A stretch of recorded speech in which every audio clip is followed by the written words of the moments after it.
Good afternoon and welcome to this special council meeting. It's Committee of the Whole. And I want to acknowledge that we are holding this meeting at the traditional territory of the Coast Salish people, in particular the Qualicum First Nation. With that, I'm going to turn it over to Council for adoption of the agenda. Any changes to the agenda? Then the agenda is adopted by consent. And the first item is Qualicum Beach Airport Discussion Forum. Mr. Goldfuss. Thank you, Your Worship. Can everybody hear me? Could I ask everyone in the lobby to stop talking, please? Thank you. Go ahead, Kevin. Thank you, Your Worship. I'm happy to present the quarterly report for the airport. So how did we promote for the, pardon me, could we bring up the presentation?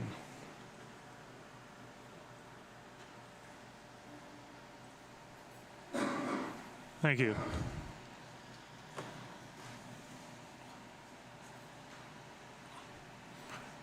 Next slide, please. So how did we promote, Your Worship, for this discussion? You can see by this screen, and you can see by the attendance, it looks like we're doing a really good job in promoting for this meeting. Next slide, please. So from the onset, I would like to talk about social media a little bit here this afternoon. So what we've been hearing on Facebook is quite a bit of chatter about the airport actually closing in the next 12 to 18 months.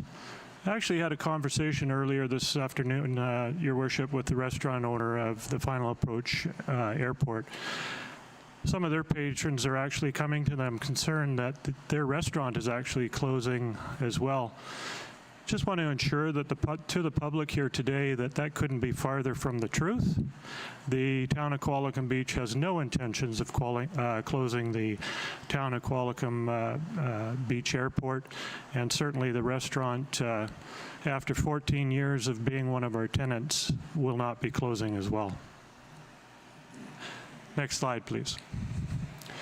So the purpose of this of the accompanying staff report is to provide council and the public with an overview of airport-related matters. Next slide, please.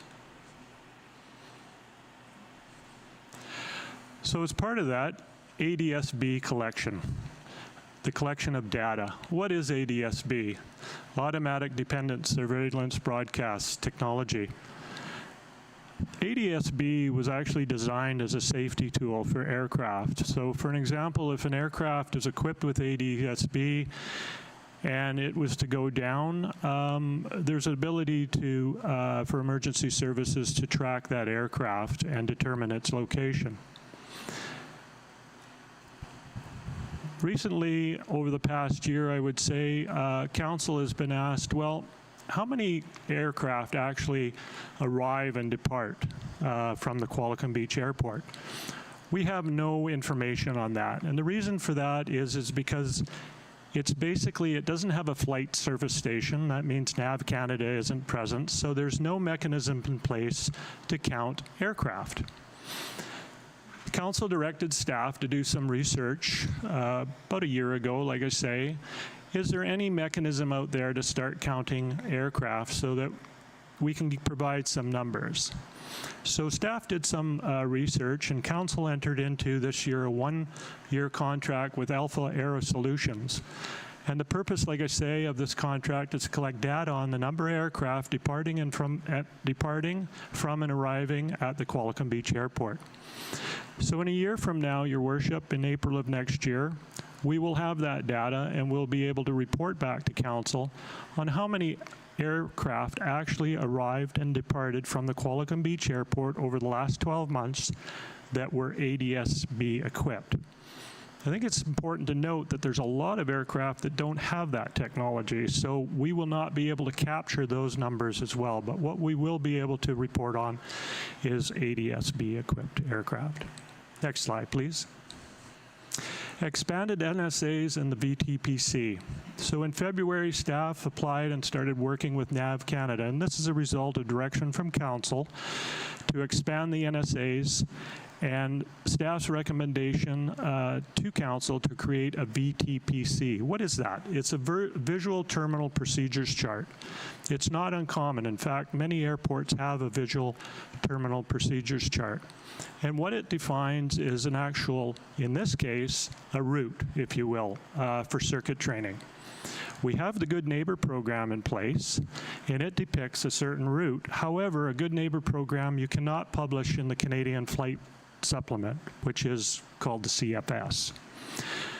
The advantage is, what we can do, and we have done, is we've created the VTPC, which will be published in the Canadian Flight Supplement. In addition to that, council directed staff to look at what can we do in as far as arrivals and departures. So we looked at it, and one thing that we're trying to do is we're trying to move air traffic away from the highly densely populated areas within the Qualicum Beach area, okay? So in addition to that, we will be implementing language in the CFS that basically says departure runway 11 preferred when safe and arrival runway 29 when safe. So that'll be a new addition to the CFS as well. And like I say, the visual terminal procedures chart, this is going to be a huge, if you will, addition to what we already have. Once this is in place, and it'll be in place in the fall from what we understand from NAV Canada, we will be able to then update the Good Neighbor program. So what we'll do is we'll take the Good Neighbor program and we will take the chart, for an example, and we'll put it into the Good Neighbor program as well. So what council will have is they'll have an updated Good Neighbor program and they'll have a VTPC in the CFS as well. So it's going to be a huge advantage, and it'll be really beneficial to the airport and the community at large. Out of that, we were able to expand the VTPC, okay? And the reason why we looked at that is we worked with NAV Canada. This is a exceptional, if you will, circumstance, Gilbert Road. This is a circumstance where a property owner has a special needs child, and the child is very sensitive to noise. So we looked at it, we worked with NAV Canada, and like I say, we were able to, under a special circumstance, place a noise-sensitive area over Gilbert Road.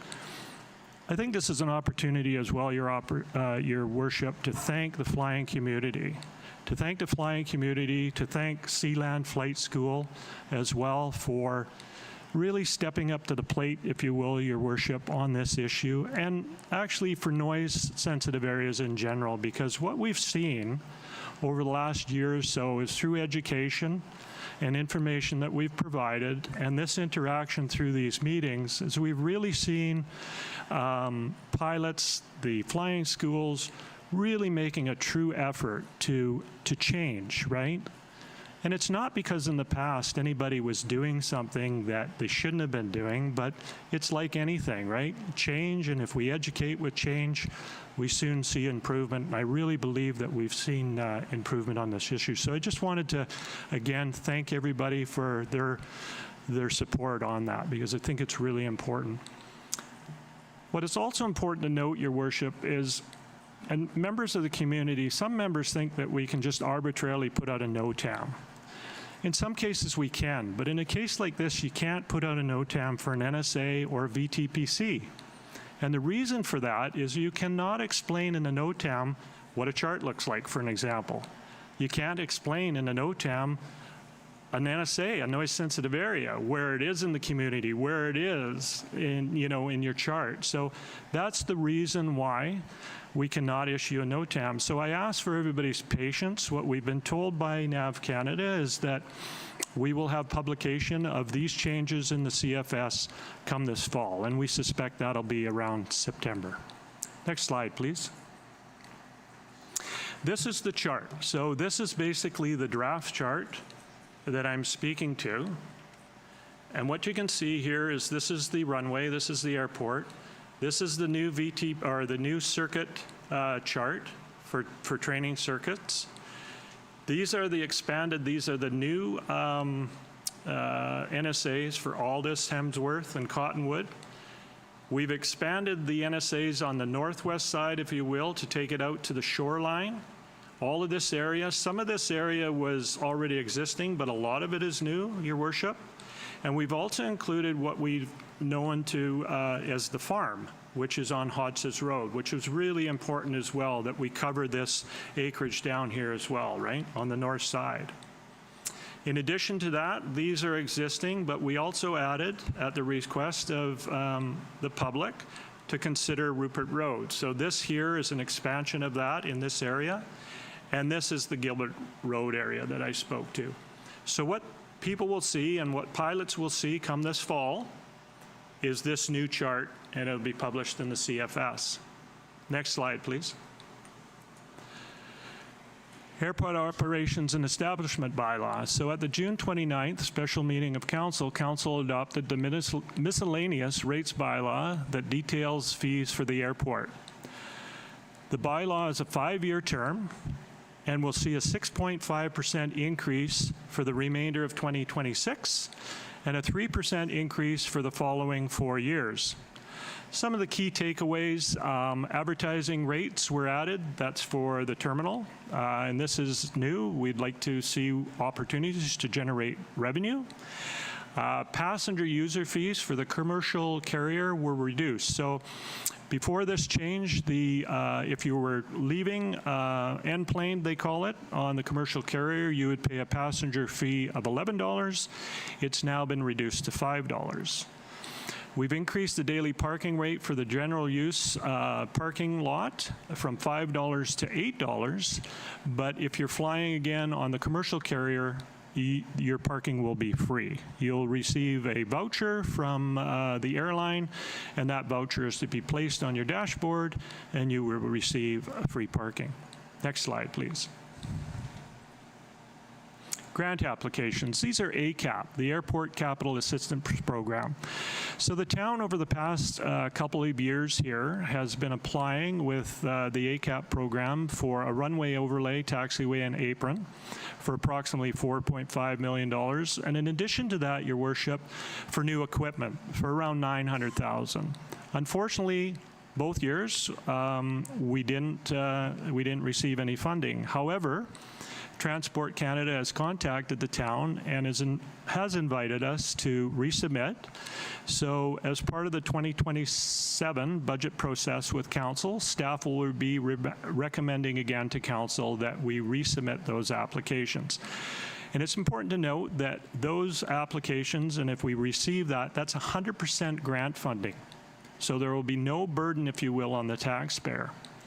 What's also important to note is we would not be eligible, Your Worship, if we didn't have a commercial carrier. So if an airport does not have a commercial airport, they cannot apply for ACAP funding. So that's a really important note as well. Next slide, please. Helicopter training, so approximately 20 hours has been, there's been 20 hours of helicopter training at the airport in this first and second quarter. Next slide, please. BC Emergency Health Services has reported out that they've had 4 medical transfers. That's where they're transporting patients out of the Qualicum Beach Airport to whatever location in the province, typically probably Victoria and Vancouver. 4 patient transfers in the first and second quarter. Next slide, please. Annual live exercise. So on April the 8th, we had our 3rd successful annual emergency exercise.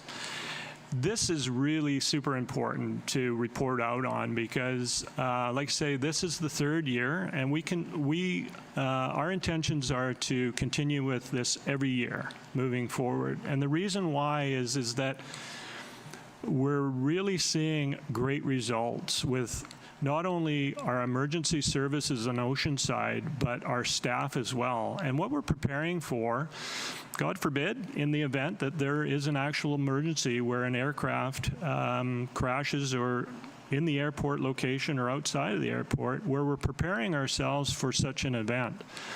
So the way we do this is we book a day, and throughout that day, there's 3 separate scenarios. As you can see in this one, this is the aircraft that the company brings to us for the day. And it's really interesting because this aircraft is actually equipped with propane. So the owner lights this aircraft up on the wings or in the cockpit. There's actually a voice recorder in the cockpit that actually is a pilot in there screaming basically for help, right? And so it's a real live scenario, if you will, where the aircraft is lit up, it's on fire, and our emergency services come in, and as you can see, our fire department, they come in and they'll spray that foam suppression, I guess it is, on the aircraft and put it out. And this is done through, like I say, throughout the day through these different scenarios. So it's really paying dividends. We're really pleased, and the owner, who is actually a commercial pilot and a professional in this field, he's actually a fire department member as well. He's just amazed and impressed with our response time and everything. So we're really happy. Next slide, please. Communications and education. This is super important, and we continue to do that through the Good Neighbor program. Like I say, we talk about noise-sensitive areas, the noise abatement procedure, for an example. We do this through our TV in the terminal. We do it through verbal communications with local pilots, the Flying Club, Sealand again, Flight School. And we also send out letters, and we'll continue to do that, Your Worship, to flying schools on the island and the Lower Mainland. Next slide, please. The public inquiry system. So this is interesting because this year we received 48 public inputs, what we call public inputs. And they range from noise complaints to a variety of different things. The 48 came from 22 individual residential addresses. Out of that, 5 we found that were valid in terms of noise abatement procedure violation, and we acted on that. 2 of which were curfew violations, and of course we acted on that as well. But what's interesting here on this is you'll see on the very bottom it says 17 other. So what does other mean? What other means is it could be anything from somebody putting an inquiry that they really enjoy the airport and they support the airport, asking about restaurant hours, for an example, or availability of fuel. So those 17 are not necessarily complaints about noise. So that's really interesting. What's really interesting, next slide, please, is you'll see here, 2026, as I've mentioned, the 48 from 22 addresses. You'll see in comparative to last year, at this same time, we had 120 public inputs from 32 addresses. So we feel that the good work, Your Worship, is really paying off. And again, that's through education, that's through pilot support, that's through Sealand support with their pilots, and just, all the way around. So, and that's what we talk about when we talk about the Inquirer system, how important it is to be able to collect this data.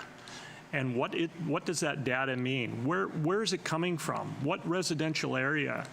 And this is why we've come up with these measures for improvements on the expanded noise-sensitive areas, the improvements to the VTPC, which we've never had before, like I've mentioned, different things like that. So again, it's real beneficial. It's become a really good tool for us. Next slide, please. So looking ahead, we really need an airport master plan. And this has been talked about with the community, with council and staff. And the reason why staff supports this is it really sets the framework, Your Worship, if you will, for decision making, right? So what would something like that look like? So when you look at it from a regional perspective, what's already happening at the airport? Well, we have the Air Cadets, for an example. Regional. We have search and rescue. It's definitely regional, right? It's just not Qualicum Beach. Medical transfers, absolutely, from all over the place, right? Ambulance comes into the airport from all over the region, right, on Oceanside, bringing patients to be transferred out of here. Emergency response is a big one. We look at the Wesley Ridge fire, for an example, right? We had up to 10 helicopters here stationed throughout event. Now, I don't know what would happen if we didn't have an airport. I don't know. But what we do know is there wasn't any structures lost. We do know that those helicopters were stationed here and were flying. In fact, one from Colson's, the 61, was flying around the clock throughout the evening, which was very instrumental in putting out those fires, because they do know that fire suppression at night now is extremely beneficial, right, to suppress these fires. Pilot training. So the pilots that are training at the airport, they may be flying those helicopters one day. Connection to the South Terminal at Vancouver Airport, and the economic drivers that we already have are the hangars, the restaurant, tie-down opportunities for revenue, fuel sales, and et cetera, right? And we feel as staff, and we'll be bringing this back to council in the fall for your consideration through the 2027 budget process, we really feel that we really need to start talking about three-phase power. And what does that mean? We know that Sealand, for an example, last year, they purchased the Pipistrel. I think it was the first one in Canada, and they have that stationed at Campbell River, and it has been here at Qualicum Beach as well.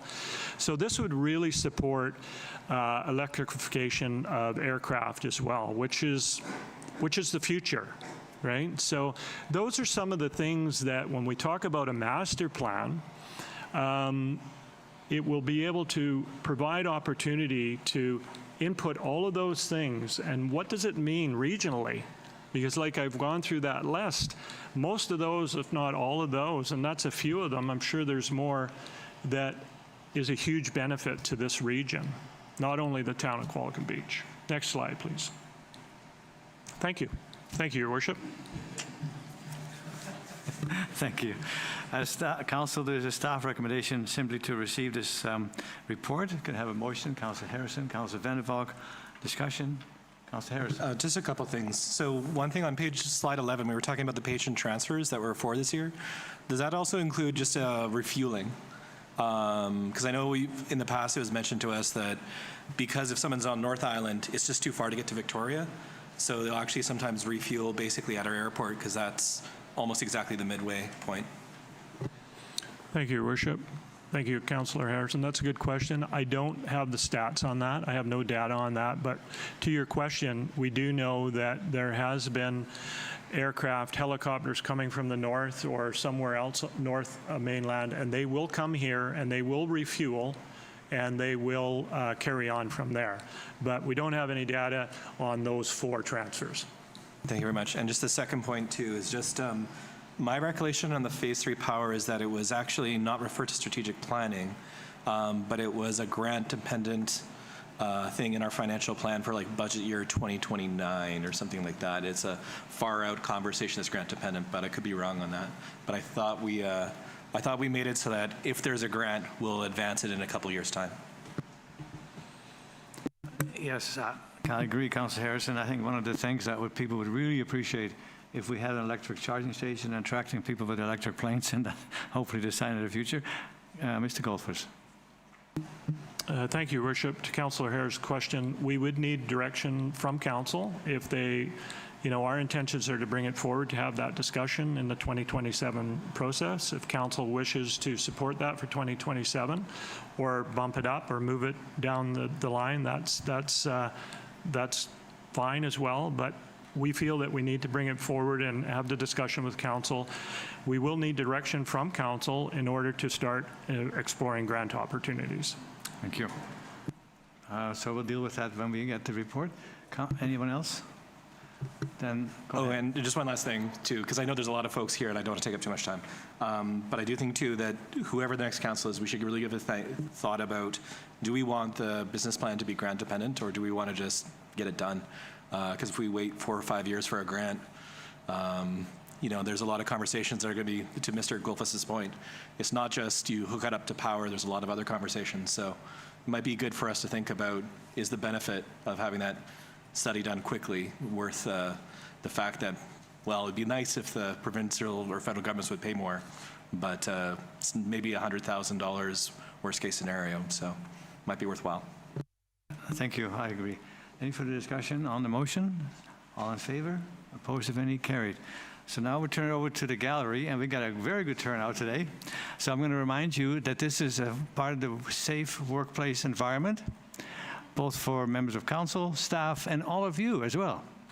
So if you come up here to speak at the microphone, state your name and where you live. You don't have to say your address, but whether you live in Qualicum Beach or not. And then I'll make sure, and council will help me, that you will not be interfered by laughter or applause, or I can't control rolling eyes, but if you be respectful. Because when it's your turn to speak, I'll make sure that you have that same confidence and comfortable to speak. With that, I'll ask for the first speaker, and I got a list, and then maybe there's another list coming up. Sue Willis.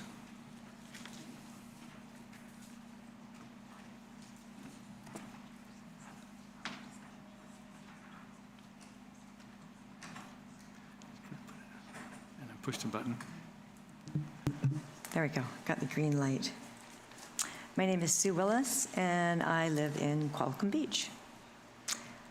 Mayor Westbrook, council members, staff, residents of Qualicum Beach, airport users, and Mr. Goldfuss. As I begin, there are 3 points I want to clear up regarding airport issues. One is many of the airport users feel that we, the residents bothered by the excessive noise, want to close the airport down. This is not true. I emphasize not true, and I am not sure why this is being put out there. This misinformation only inflames people. I want it to be clear that our position is that we want the airport to coexist with the town. My second point, we often hear many of the airport users say that if there were no airport, there would be no essential services. This puts fear into people, and rightly so. I would like to put people at ease by letting them know that this is not true. All residents of BC have access to essential services, whether they live in a town with an airport or not. Many towns in BC do not have airports, and they all receive essential services. On the Good Neighbor program. The Good Neighbor program, I know it was intended to make life nicer for certain residents, but it's made our quality of life terrible because it has shifted the flight path essentially over my home and the homes of my neighbors. When we first moved in, we did our research before we bought where the flight path was, so we were really not happy when pilots are being asked to fly over our house now. So when we first moved in, we had barely any planes flying over us. Now, with the Good Neighbor program, we have a deluge of planes. So I really look forward to the new NSAs, and I hope that that helps. My last point before I say something else. People from outside the town have loud voices about how they think things in our town should be run. There were some things on Facebook, we won't get into it, but a little bit threatening. It's not constructive. So what I ask, I say the rest of my piece, is that I ask that everyone in the room tries to listen to the concerns of the residents with interest and curiosity and try to work towards a joint solution. This will only benefit all of us. So, the airport has been here since 1954. 72 years later, times have changed. The population has grown, new homes have spread out within the town borders. Air traffic at the airport has increased exponentially. What used to be the occasional airplane flying overhead, even when we moved in, has now turned into a constant deluge of airplanes. This is not only due to an expected increase of air traffic, but also the addition of a flight school and the frequent helicopter training that occurs over the homes of residents. The constant touch and go or training circuits is the major factor causing stress with the residents. When a plane flies over your home every 5 minutes or less, sometimes it's 2.5 minutes, and you have to keep stopping your conversation, or in my case, calming your horse down, it becomes unbearable.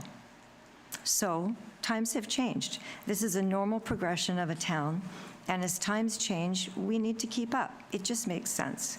There is no surprise that the residents are complaining about the noise. The amount of noise is tremendous. This is not debatable. The noise is tremendous. We know this. Council members know this because they've listened to us. No one would be complaining if the noise levels were not affecting our quality of life. This has happened in other small communities as well. Other towns have struggled with this issue and have made changes to help their airports coexist. Things like limiting or prohibiting repetitive circuits have made a difference. Qualicum Beach itself used to not allow circuits on weekends and holidays. Prior permission required PPR. First circuits has been introduced at some small airports in BC. For example, Courtenay Airpark requires PPR for all touch-and-go and circuit training. Fort Langley prohibits all flight training circuits. Squamish Airport requires PPR for circuit training. If you take the time to look up the towns that require PPR or prohibit circuits, you will find that they have something in common. The airport is very close to the town, as in our case. So this makes sense. The airports that are situated out of the towns do not affect the residents' quality of life, so no modifications are required, and things like helicopter training do not disturb the residents. With all this in mind, I ask the council to consider the situation that the town of Qualicum Beach has found itself in and move to help the airport coexist with the residents and taxpayers of the town. I ask that you consider introducing PPRs to assist with noise abatement. I ask that you prohibit circuits on weekends and holidays, and I ask that you please decrease the amount of helicopter training. There are other airports and facilities close by that would be far more suitable for helicopter training, as it just doesn't make sense to do the helicopter training over the homes of residents. I feel that this challenging situation with the airport does not have to be an us and them scenario with a clear winner and loser. Why don't we try to have some compromises and allow the airport to coexist with the residents of Qualicum Beach? I thank everyone in this room for listening. Thank you. What does this say?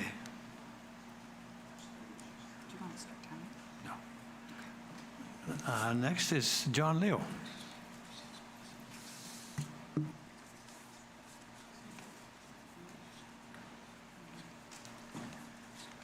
Mayor, councillors, I appreciate that you've done some work on the noise-sensitive areas. It'll be a big difference in our lives.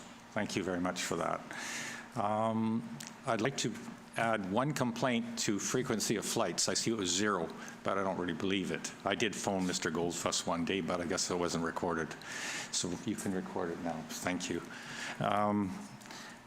Yeah, we can all work together over this. I think we can compromise. I find that we just get total pushback from the pilots, and there's no compromising. But we can make it work. We've lived at Rupert Road for 32 years before buying. We did our due diligence with the town of Qualicum Beach that the criteria of the Qualicum Beach Airport was dusk to dawn, no helicopters, too noisy, no ultralights, too slow and noisy, no lights at the airport. The flight path was posted on the wall at the airport for runway 11 down the railway tracks. For 30 years, we've been able to live with the airport noise until 2 years ago. The movement of the runway 11 flight path to the south, which suggested mostly, instead of the railway tracks route, and the increasing circuit training have been highly intrusive to our quality of life. The circuit training predominantly takes place on clear and sunny days, which generally are days with west or northwest winds. These are the type of days we want to be outside enjoying our yards and gardens. The circuit training over our property makes it impossible to do at times with flights every 2 minutes, more than one plane, and as low as 250 feet over our house. I have a 100-foot tree, and I pretty well know what 250 feet looks like, and 300 to 400 feet is frequent. One lady we know prays for southeast winds and rain just so she can have peace and quiet, which was the case on June 26th. The circuits rarely exceed 800 feet above ground level and are anywhere from 0 to 1,000 feet above ground level, depending on the pilot and the winds takeoff and landings being done every 4 to 5 minutes, one plane. Some planes, for example, CGDAB and another one, owned by Sealand, seem to fly at low levels with little regard to people living below them. My belief is they like being here because Qualicum Beach Airport is an uncontrolled airport. Simply put, the Wild West where you can do whatever you want. We have no issues with scheduled flights or planes coming and going or any emergency services. We need to have controls and restrictions on circuits like they have done in Squamish, and we need to do it in Qualicum Beach. That's my point, but thank you. Maybe we'll be in the noise-sensitive areas, and I don't know how they're going to enforce it, but hopefully it just isn't complaining and complaints go into the dustbin, because I know a lot more people have complained, but they're not recorded. Anyway, thank you very much. Thank you, Mr. Liu. Next is Gary Willis.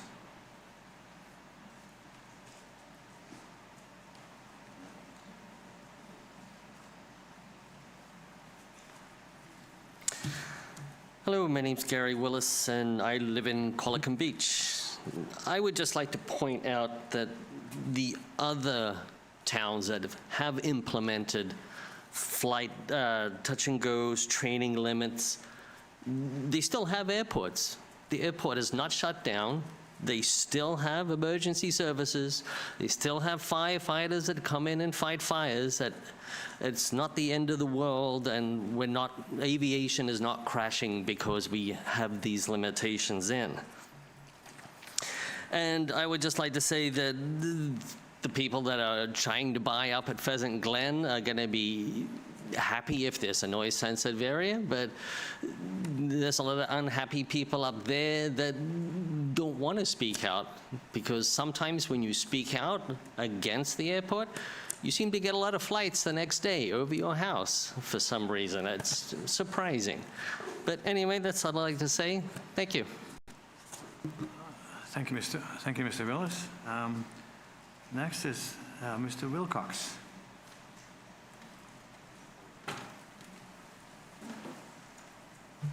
Well, thanks very much, and good afternoon. Get my notes organized here. My name is Stephen Wilcox. I am the chair for the Board of Directors of Canadian Owners and Pilots Association. Very pleased to be here with you this afternoon on all, got a lot of points to cover, but try to cover through them as quickly as I can. A little bit of background. My day job is I actually operate the Oshawa Executive Airport on behalf of the municipality there. And 100,000 movements, until last year, 34 school airplanes, and significant noise complaints. So I've probably taken 1,000 or more noise complaints myself in the last 5 years. So very familiar with it. And my background beyond that is in the province of Ontario. We have the Airport Management Council of Ontario, and I've sat on that for 10 years and chaired that board. NAV Canada has been mentioned. Of course, that's the group that manages all of what we call the ANS, the Air Navigation System. And they have an advisory board that reports directly to the board of directors. I've sat on that for 6 years and chaired that. And we have here in Canada the Canadian Airports Council. I hope you and your airport are a member of Canadian Airports Council, and they're an entity under Canadian Airports Council North America. I've been on that board and helped them do their governance review for their North American organization.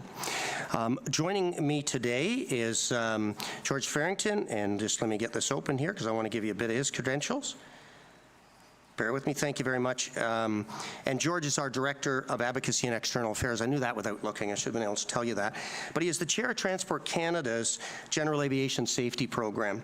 Along with that, he sits on the Stabilized Approach Working Group, the Seaplane Working Group, the Maintenance Airworthiness Working Group, Ultralight Working Group, Safety Equipment Working Group, Mental Health Working Group, Electric Conspicuously Working Group, that's ADSB for those in the crowd, Elimination of Aviation Leaded Gasoline Working Group, and he's also a flight inspector calibrating and testing the approaches. So at your airport you have instrument approaches. That's how we get the airplanes from up here to down there in the rain, and he's done that at a global level, so he's fairly well skilled.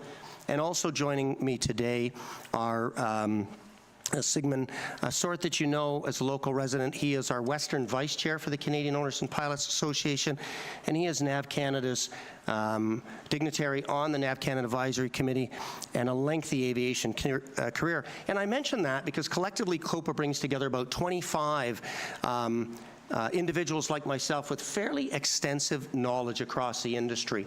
And I want to start by letting you know we're here to help.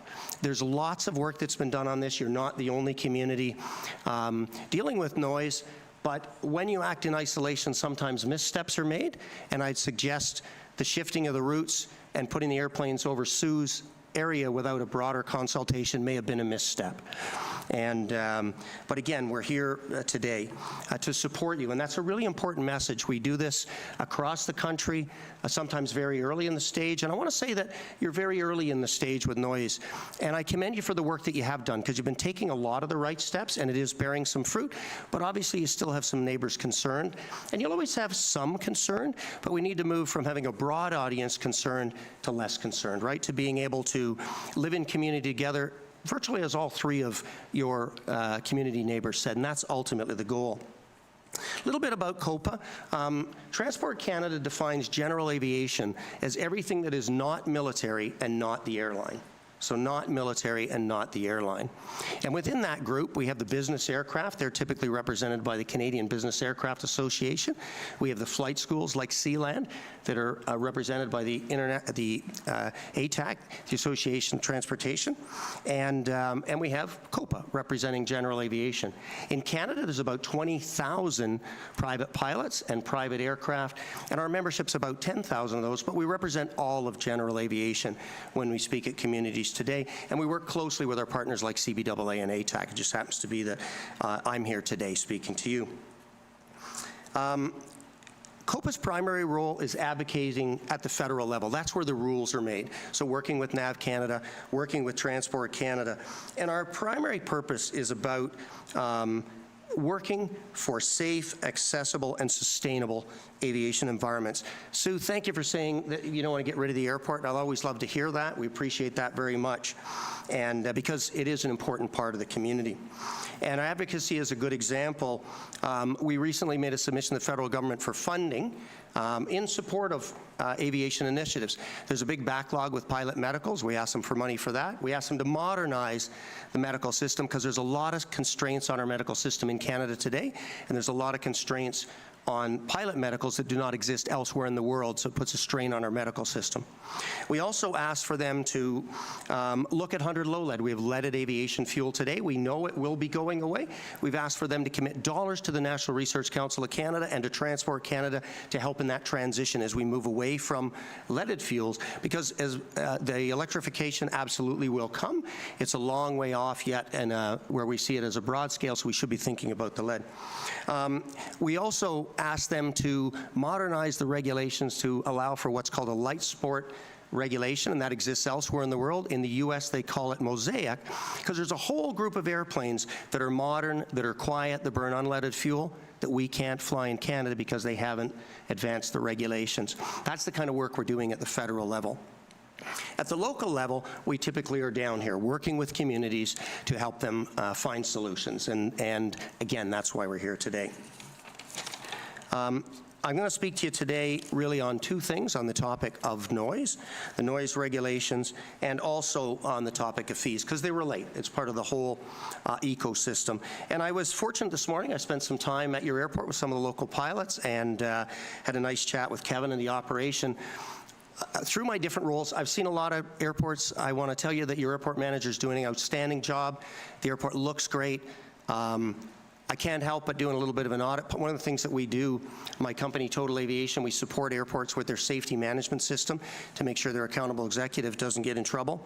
And so I can let you know that your airport manager is doing a great job for you there. Didn't see any non-compliant items. And so let me go over COPA's position on the issue of noise. And again, first and foremost, Kevin said it, but it really needs to be repeated. I think somebody said that essential service wouldn't go away if you didn't have an airport, and the answer is exactly correct. We have essential services whether we have an airport in a community or not. But if you do look at communities, you will find that one thing that all thriving communities have is an airport, and a thriving airport. It's not a key ingredient, but it's an important ingredient to that. And it's really important to keep that in mind in your community. And of course, the community is absolutely a regional asset. Unfortunately, or as it were, you support it here at the local level, right? And that's commonplace, where if you live in a community without a hospital, regardless of whether you pay tax there or not, you get to go to that hospital, you get to drive on the roads. And the airport is that important piece of infrastructure. And you heard a bunch of the uses earlier from Kevin, so I won't take up your time repeating them. But that's always really important, and everything that we look at in terms of a community airport is always its important role as infrastructure. That's very much its key role, and we always want to keep that in context of everything we do. We need to make sure that's protected. But when we think about airports, it's really important. Our second point is that they are under the sole jurisdiction of the federal government. They are the regulator. And it's really important to keep that in mind. In fact, the Supreme Court of Canada has confirmed there's been many cases. The most recent case before the Supreme Court was a number of years ago, and it was brought by COPA in support of an airdrome in Quebec, where the local municipality was intending to close a private float operator. And the Supreme Court held up, sorry, you cannot regulate in aviation. And in fact, basically the Supreme Court said as part of that, it's impossible to separate the flying in the air from the taking off and landing on the ground. Everything is integral to that, related to federal jurisdiction, and it's very common for airports across the country not to look at applying things like the building code. They rely on engineers' attestations and construction, either to the provincial or the federal standard, but without going through the building code, because the building code is a municipal component. Now, I know you do that through your land lease component here, and the users are happy enough with that, but just to bring that to light. And when it relates to noise, Transport Canada has a very specific process that must be followed, and I'll talk a little bit about it today. Maybe I'll talk a lot about it because it's an important piece of the puzzle. I'm going to ask if you take a seat for a while and let other people speak, and then I'll ask you to invite back. Sure, if that's what you We prefer, got absolutely. I think we got about 40-some speakers, so take a break, and then I'll call you back. Perfect, thank you. And Mr. Farrington, if you want to speak now, you can have a turn. Well, again, I think George's job is to make sure if I forget anything to fill it in, and if I'm old, if I do something wrong, to correct me. So Okay. I think we're good, and we'll be happy to chat at the end. Thank you. Ken Griffith? Good evening.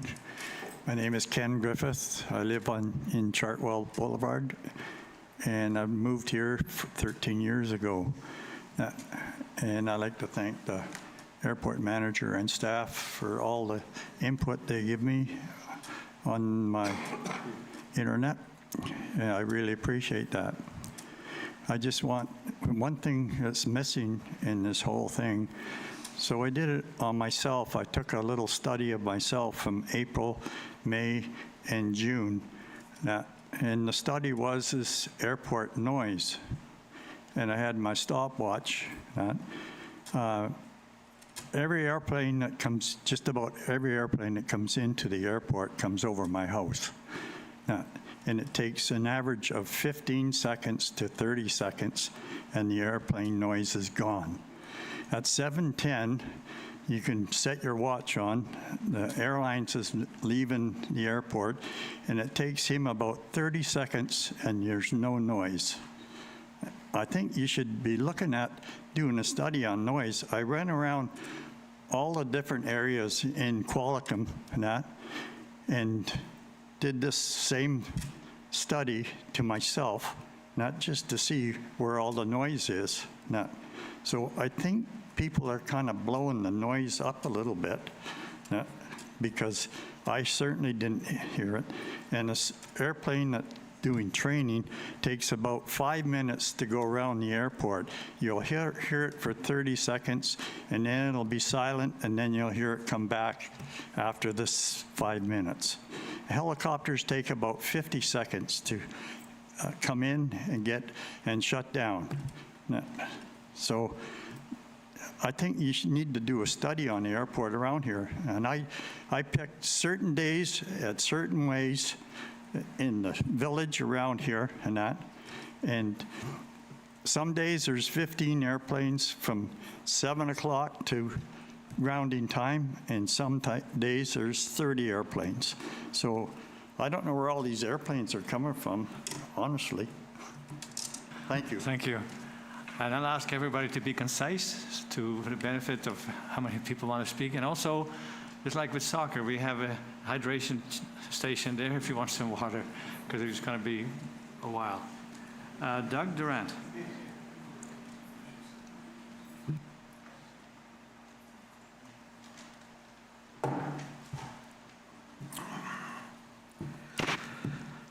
Thank you, Mr. Mayor. You can hear me? I can't help but saying that was inappropriate to ask the COPA president to discontinue his comments. But now that said, I will, through you, Mr. Mayor, speak to our airport manager, Kevin Goldfuss, who describes the importance of having a regularly scheduled airline here. And for us, it is tremendously important. By comparison, essential services and infrastructure beyond commercial flights serve critical functions. I'll use the example of Lethbridge and Medicine Hat, recently lost WestJet. Medicine Hat Airport is home to Halo Air Ambulance. I don't know whether we're a home to any ambulance service. They're also home to flight schools. In terms of operational continuity, even with the loss of WestJet, the airports remain operational. For example, Lethbridge expects to stay busy with 98% of its flight activity not being tied to WestJet. Now, we've talked here before about diversifying your income. And we have a history of top-line aviation entities leaving Qualicum Beach. We know that. We can show you pictures. And I do dearly want to sit with each of you prior to the election and show you pictures of Ascent's brand new hangar. Could have been here.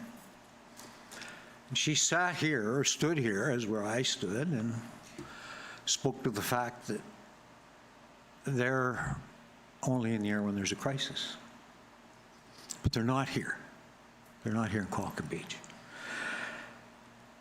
In terms of 18 months, whether the airport closes or not, here's my perspective. Based on publicly available records,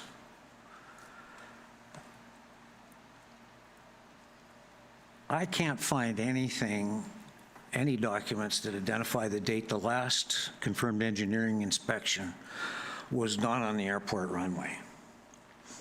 2024, the town concluded that the runway and taxiways, aprons, et cetera, needed to be overlaid for 3.6. 2025 it was 3.8. And we just heard now it's 4.2. I don't know what the state of the pavement is, but I would suggest that if we're waiting now to 2027 or longer for 100% to $4.8 million worth of funding, maybe the runway gives out between now and then. I'm just saying maybe. 2016, a draft airport master plan existed, and from what I understand, continues to be referenced by council, suggesting that the airport infrastructure planning was already underway then. 2024, the town completed engineering and design necessary to submit its first application for a CAP grant. 2024, 2025, it was updated. Now, we're going to wait, hopefully based on what Kevin tells us, we'll be successful. We need that runway. Otherwise, we don't have an airport. And we're not voting today on whether we're going to close an airport, obviously not. We're voting on, or we have everybody here deciding on what our pattern of behavior is going to be in the future.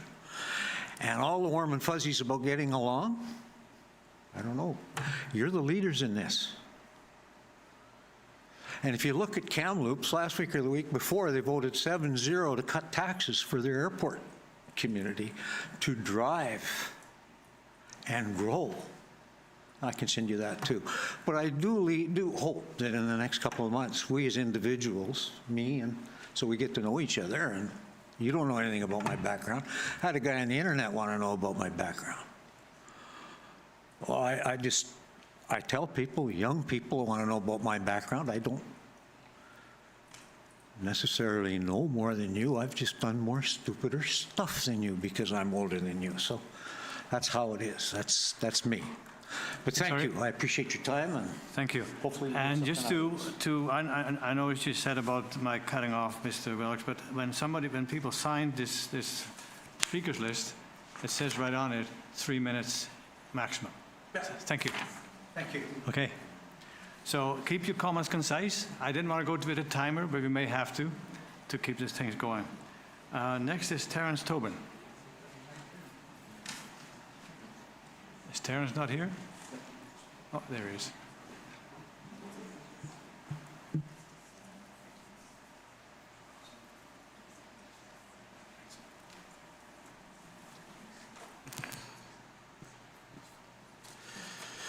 My name is Terence Tobin, and I'm a resident of Qualicum Beach, specifically Qualicum Woods and Evergreens area. Thanks again to the Mayor, Council, and CAO and the Airport Manager for their ongoing willingness to listen to residents' concerns about Qualicum Beach airport operations. I'm sure we'd all rather be somewhere else than spending hours going through these things again, but I'm honestly optimistic that we're making progress to the benefit of the town, the residents, and yes, airport users. I'd like to first read just a few quotes from recent social media discussions and the second online petition published a few weeks ago. I'll not mention any names. One of them was mentioned already by the airport manager. The Qualicum Beach Town Council is preparing to vote on July 8th to strangle our airport with further flight restrictions. If these pass, the vital regional asset could be forced to shut down within 12 to 18 months. It is impossible to isolate circuit training from the economic survival of the airport facility itself. Please don't help the very limited few close or alter the local airport. That one household to have enough influence to shut down an airport that services the area with emergency help is almost criminal. They should be almost charged with harassment. If you don't like the noise, move. The airport has been there forever. And it goes on and on. I'm not quoting these statements to launch a counterattack on these folks. I'm simply wanting again to express my surprise that there is always such an aggressive and emotional response anytime a resident of Qualicum Beach expresses concern about airport operations.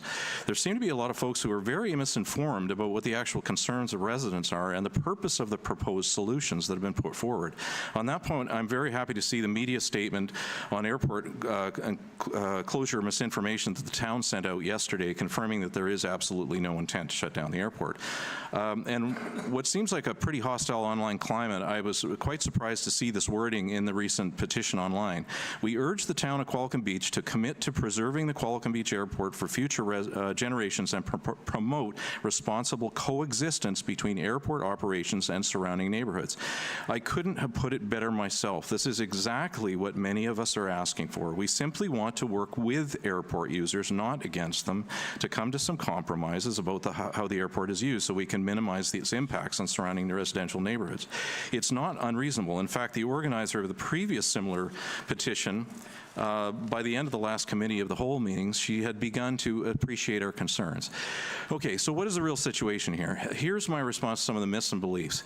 The airport's been here for 50 years. You knew you were buying a house next to an airport. Why did you not expect noise? My answer, we didn't buy a house right next to the airport. We were 1.5 kilometers away from the airport. We're not even directly under the regulated route of the noise abatement procedure, yet we have planes frequently flying directly over our house due to non-compliant pilots turning north of the NAP on departure. And most importantly, my understanding is that 50 years ago, there was very little air traffic coming in and out of the airport. Even when we moved here 4 years ago, the frequency of flights was quite tolerable. Since then, at certain times of year and certain days, the volume of flights seems to have grown exponentially. The next statement, a Cessna aircraft flying at 1,000 feet is no noisier than a lawnmower. Well, first of all, planes aren't flying over or near a house at 1,000 feet. At best, they're only a few hundred feet because they're still climbing after leaving the runway, and many have extremely loud engines. And the lawnmower analogy is a bit silly anyway. Neighbors mow their lawns every week or two. They don't run their lawnmower directly by your house every 5 or 10 minutes all day long and every day of the week. The final one is there are only a few people complaining about aircraft noise, while the other 99+% of residents love the airport. First, I personally think it's great to have a local airport to support recreational flying, commercial flights, pilot training, emergency services, and a great restaurant.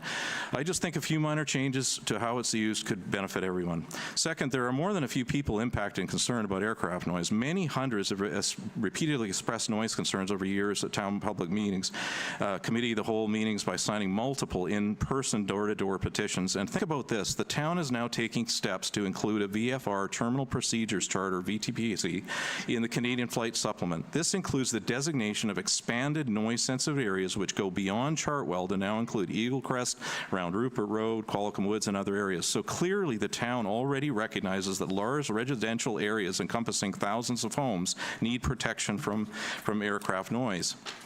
So what's the answer? Putting a BPTC in the CFS is a good first step. Pilots will be made aware of many noise-sensitive areas in Qualicum Beach. But NSAs are not enforceable regulations. More needs to be done. The system of prior permission required, or PPR, for pilot training has also been recommended by residents, and the town is now strongly considering this option. I applaud this effort and hope it moves ahead, but I urge the Mayor, Council, and Airport Manager to consider this. PPR should apply to all fixed-wing training, whether it be private or corporate, on-site or off-site. PPR is only a tool. It only becomes an effective solution if significantly reduces the overall number of training circuits taking place at the airport. We recommend the town consider limiting training to 2 or 3 lessons a day, each flying multiple circuits, or consider limiting training to only 3 hours per day, for example. PPR would only limit training on a given day. The town should go further by limiting the number of days and hours the training is allowed. For example, restrict training to Monday to Friday, 9 to 6, with no training allowed on statutory holidays. The airport manager should be able to confirm compliance with approved PPRs. Therefore, the town should consider stipulating the CFS that all planes equipped with transponders be required to turn on those devices when flying in the Cat 4 airspace. This will enable aircraft to be identified and tracked more easily, and it will also enable the town to more accurately measure total airport usage. To implement PPR as soon as possible, you could use the NOTAM system, which can publish PPR requirements in only a few hours. Similar to the scheduling of helicopter training, residents should be given prior notice of the amount and times of fixed-wing training expected each day so they can have the opportunity to reschedule activities that may be impacted. These steps in using PPR should have a direct positive impact on the property owners who immediately surround the airport while supporting local training programs. And since the town does not currently charge for touch and goes, reducing training circuits should have no financial impact on airport operations. Finally, many of us will continue to strongly advocate for a revised NAP. We proposed at the last meeting, the committee of the whole meeting, and as we repeatedly noted, the current route of the noise abatement procedure does nothing but increase aircraft noise for Qualicum Woods area rather than abate it. Before its implementation, aircraft were free to take multiple departure routes, including over the Chartwell area. The NAP simply moved the noise impact from one high-density neighborhood to another. Our proposed NAP would route departing planes over less populated land, generally following the guidance of the Good Neighbor program. Many pilots already follow this route, which we very much thank them for. A regulated NAP that follows that same route will greatly reduce noise concerns for the Qualicum Woods area while also avoiding the new Pheasant Glen development. We hope the town will accept the invitation to consult with Transport Canada, residents, and pilots to establish a safe, revised NEP that minimizes any inconvenience to airport users while maximizing benefit to the surrounding community. In closing, I'd just like to refer to the statement made by the mayor at the last committee, the whole meeting. After hearing our concerns, he said, "This isn't the peace and quiet and enjoyment of our properties we've been promised." That's exactly right. Those expressing concerns are homeowners, taxpayers, and voters who simply feel we deserve good health and quality of life here. We're appealing to the understanding of the mayor and council, the goodwill of the pilot community, and to all airport users to find common ground by working together toward a vision of sustainable airport that operates in a considerate way. Thanks very much. Thank you. Sorry, Your Worship, just one question. Council, I'm going to ask if you agree that we should put a timer on. I was hoping people would be more concise, but I'm not a very good at timekeeper, or I don't have a stopwatch, so I'm going to ask staff to run the 3-minute timing. Councillor Harrison? Yeah, just in our slideshow, we had a total number of hours for the helicopter training. I think that's very useful. I don't recall if we've had that, just as like for a future report, because eventually we're going to be talking about some of these things in a regular meeting. But if we could get the total number of hours of those circuits that are actually happening in that future report, I think it might be helpful too. Yeah. Just like we had the total number of hours of airport training, I think just useful for perspective, all things considered. If we can. Not sure if we could. Thank you, Councillor Harrison. Next is Melanie Ronaldson. I need a few minutes. I've got 5 minutes. Pardon? My speech is 5 minutes. I just agreed with council that we're going to have 3 minutes, so, That's what I'm saying. I need a few minutes to reduce it. okay, go ahead. You take your time and tighten it up. Thank you. Sorry, Your Worship, too, just to the citizen's point, you can also speak 2 times. So if Yeah. you want to do 3 minutes and then just have a pregnant pause for half an hour, Yeah. you can do that too. Yeah, like we can rotate. If you didn't finish your comments after 3 minutes, you can go back in the lineup. Okay. Steve Heimberger.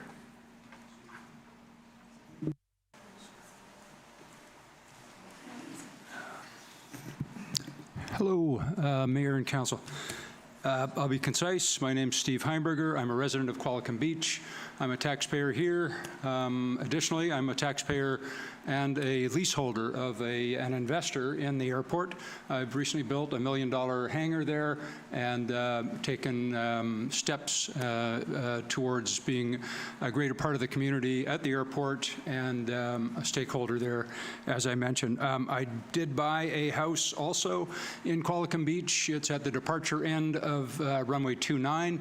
I bought it there in full knowledge that there was aircraft flying overhead.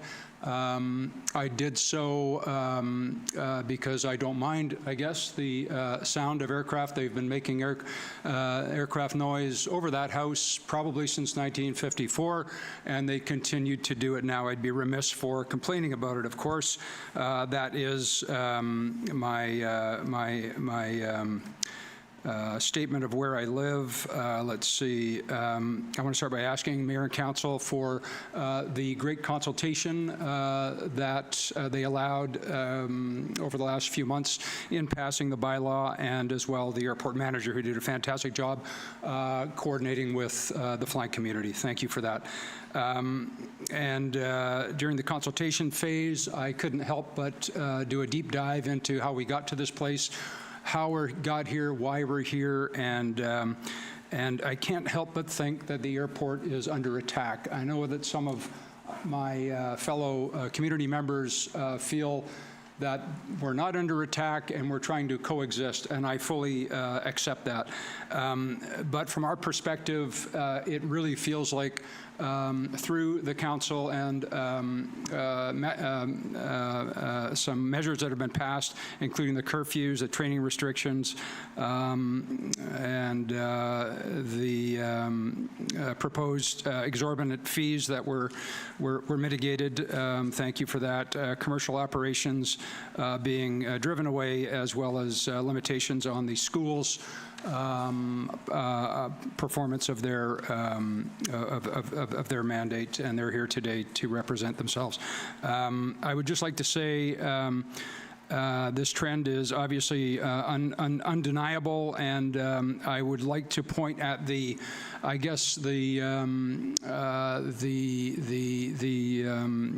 rumor that the aircraft was going to close. I would like to simply say that the silent majority has spoken and displayed resentment for this organic. They spoke up in an organic and sort of sincere way, and it really goes to show the community that we have some of the folks among us are silent, and their true feelings are not being represented until something like this happens. So I think that's a good bellwether for all of us to consider. We need this airport. I look forward to the council's initiative to bring forward await the council's next move towards a master plan and give us direction and vision going forward for CAT 4. Thank you. Thank you. Timer works. Okay, that was Thank you. Yeah, you did well, thank you. Gordon Dyke? Your Worship, councillors, my name is Gordon Dick. I'm an aircraft owner, builder, and hangar renter here at Qualicum. In my 3.5 decades with the Canadian Forces, I've dealt with noise theoretically as faculty in the Department of Applied Military Science at RMC, in crewing all of the noisy vehicles that the Forces has, and also quantifying noise profiles for a major Crown project. A city staff member indicated to me that noise is subjective, which is true. In my 20 years as an Air Cadet instructor, gliding instructor, we in fact got noise complaints on an Air Cadet glider, which, as you know, has no engine. So it is subjective. But noise is also quantifiable. In fact, both Transport Canada, through mechanisms like the Noise Exposure Forecast, which outputs a noise contour map, and noise exposure, British Columbia Noise Control Best Practices Guidelines, provide handrails for organizations that actually provide clear, measurable metrics. It is my understanding that no actual noise review of the Qualicum Airport has ever been conducted. So making operating decisions and operating restrictions based on subjective information is really not informed decision-making. So what I would request council do is that remove the PPR restriction from the proposed bylaw until a properly informed testing and quantifiable system has been put in place, and make that integral as part of an airport development plan. Thank you for your time. Thank you. Please, please, please. I asked, remember, we made a deal. Nobody's going to applaud, because if you have an opposing view, you may find yourself, I guess I want to say my opposing view to Mr. Dick, so I'm not going to speak up. So we don't want that. Everybody should feel comfortable and confident they can speak up. Thank you. Next is Mark Weather. Is anybody here the name of Mark? Pardon? He's gone? Oh, thank you. Not that he's gone, just thank you for telling me. Howard Exner.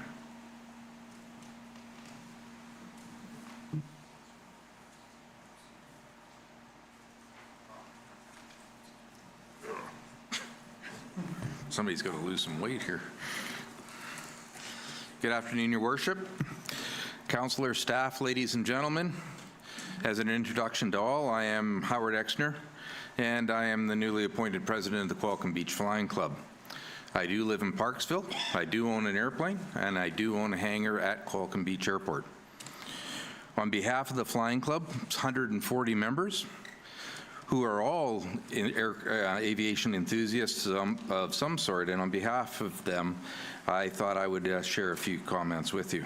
Firstly, I wanted to acknowledge the productive collaboration between council, staff, and airport stakeholders throughout the airport bylaw development process. Your many hours of exhaustive work resulting in multiple rounds of drafts, reviews, feedback sessions have resulted in a fair and equitable fee structure that is better aligned with industry standards at comparable BC general aviation airports. And we thank you very much for your work throughout that whole process. The Qualicum Beach Airport has a proud history that was built by the Qualicum Beach Rotary Club. Like the Qualicum Beach Rotary Club, the Flying Club has been part of Qualicum Beach for many, many years. Several of our members, past and present, have worked here and or live here. Most of our members are pilots, some with thousands and thousands of hours of commercial, military, or corporate flying time. Some are general aviation hobbyists, but all of us started our flying careers at an airport just like Qualicum Beach. Very much like the students that are currently flying at Qualicum Beach Airport.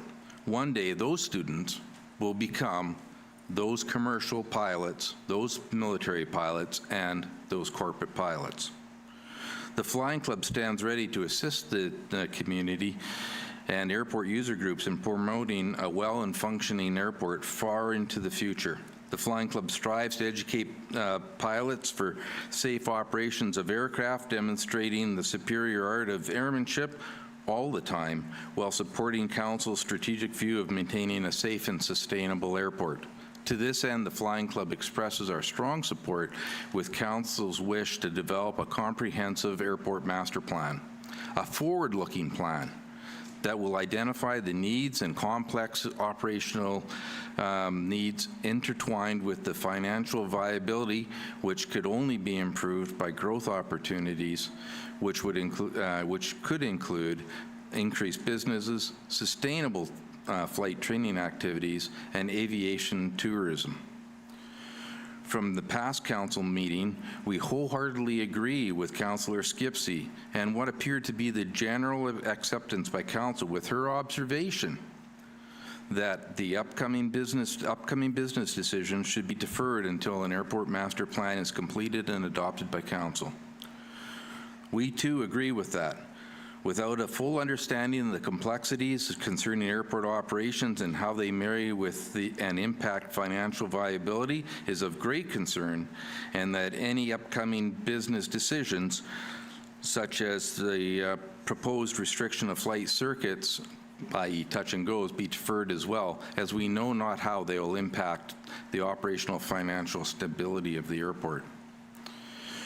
We want you to know that the Flying Club stands ready to contribute to that master planning process as a full partner to the town of Qualicum Beach, to the council, and to the staff, as an active and vested airport stakeholder. Lastly, we'd like to acknowledge the effort and work that the council and staff had put into creating a more harmonious relationship with the flying and non-flying communities. I'd like to thank you for your time today. Thank you. Thank you. You're welcome. I've got two signatures without names. I can't really read, but it looks like a Don or a Dan at the top of the list. If you remember, if you put your signature at the top of the next speaker's list, I'd appreciate it because I can't read the last name. It may sort of like Brown. Okay. The other one is another one, but I can't read it either. I'm going to ask staff to take a look at this. But the next one is Chris Cowan. Is Chris Cowan still here? We'll move on to Todd Provost.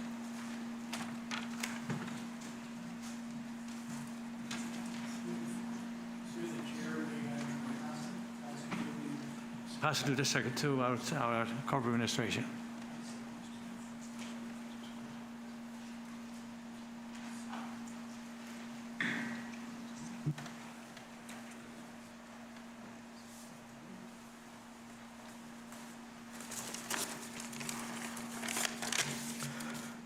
And I'll probably use, I'll speak again later, but I'll just stop when you indicate so. So Mayor and Council, when the town conducted a public survey in 2023 on the airport with over 700 people participating, hundreds of responses expressed concerns about the impacts of the airport on our community well-being and quality of life. Significant levels of concern over noise and lead from airplanes were expressed when hundreds of residents attended the two town meetings in 2023. In 24 and 25, residents filled the council chambers to overflowing at the twice-yearly airport meeting, expressing concerns about the impacts of noise on their daily lives and offering solutions to these issues. Supporting those who were able to attend meetings, hundreds of residents have signed door-to-door petitions in person. 170 people signed in 2015 on airport noise, 200 people signed in 2017 and 23, expressing concerns over noise and lead. 80-plus people signed a similar petition in 2024. And in 2025, 175 people signed the petition concerned about airport noise. These numbers reflect the widespread community concerns over airport noise, including flight training that often impacts our residents on a daily basis. At a recent Committee of the Whole meeting, even the organizer of an online petition asking for noise complaints to be dismissed admitted that after listening to the testimony of residents, she understood our noise concerns were valid. We're asking Council to take on board the accurate information and feedback of Qualicum Beach residents, myself included, I'm a Qualicum Beach resident, who live nearest the airport and are most impacted by that noise. The voices of taxpayers who are actually funding the airport.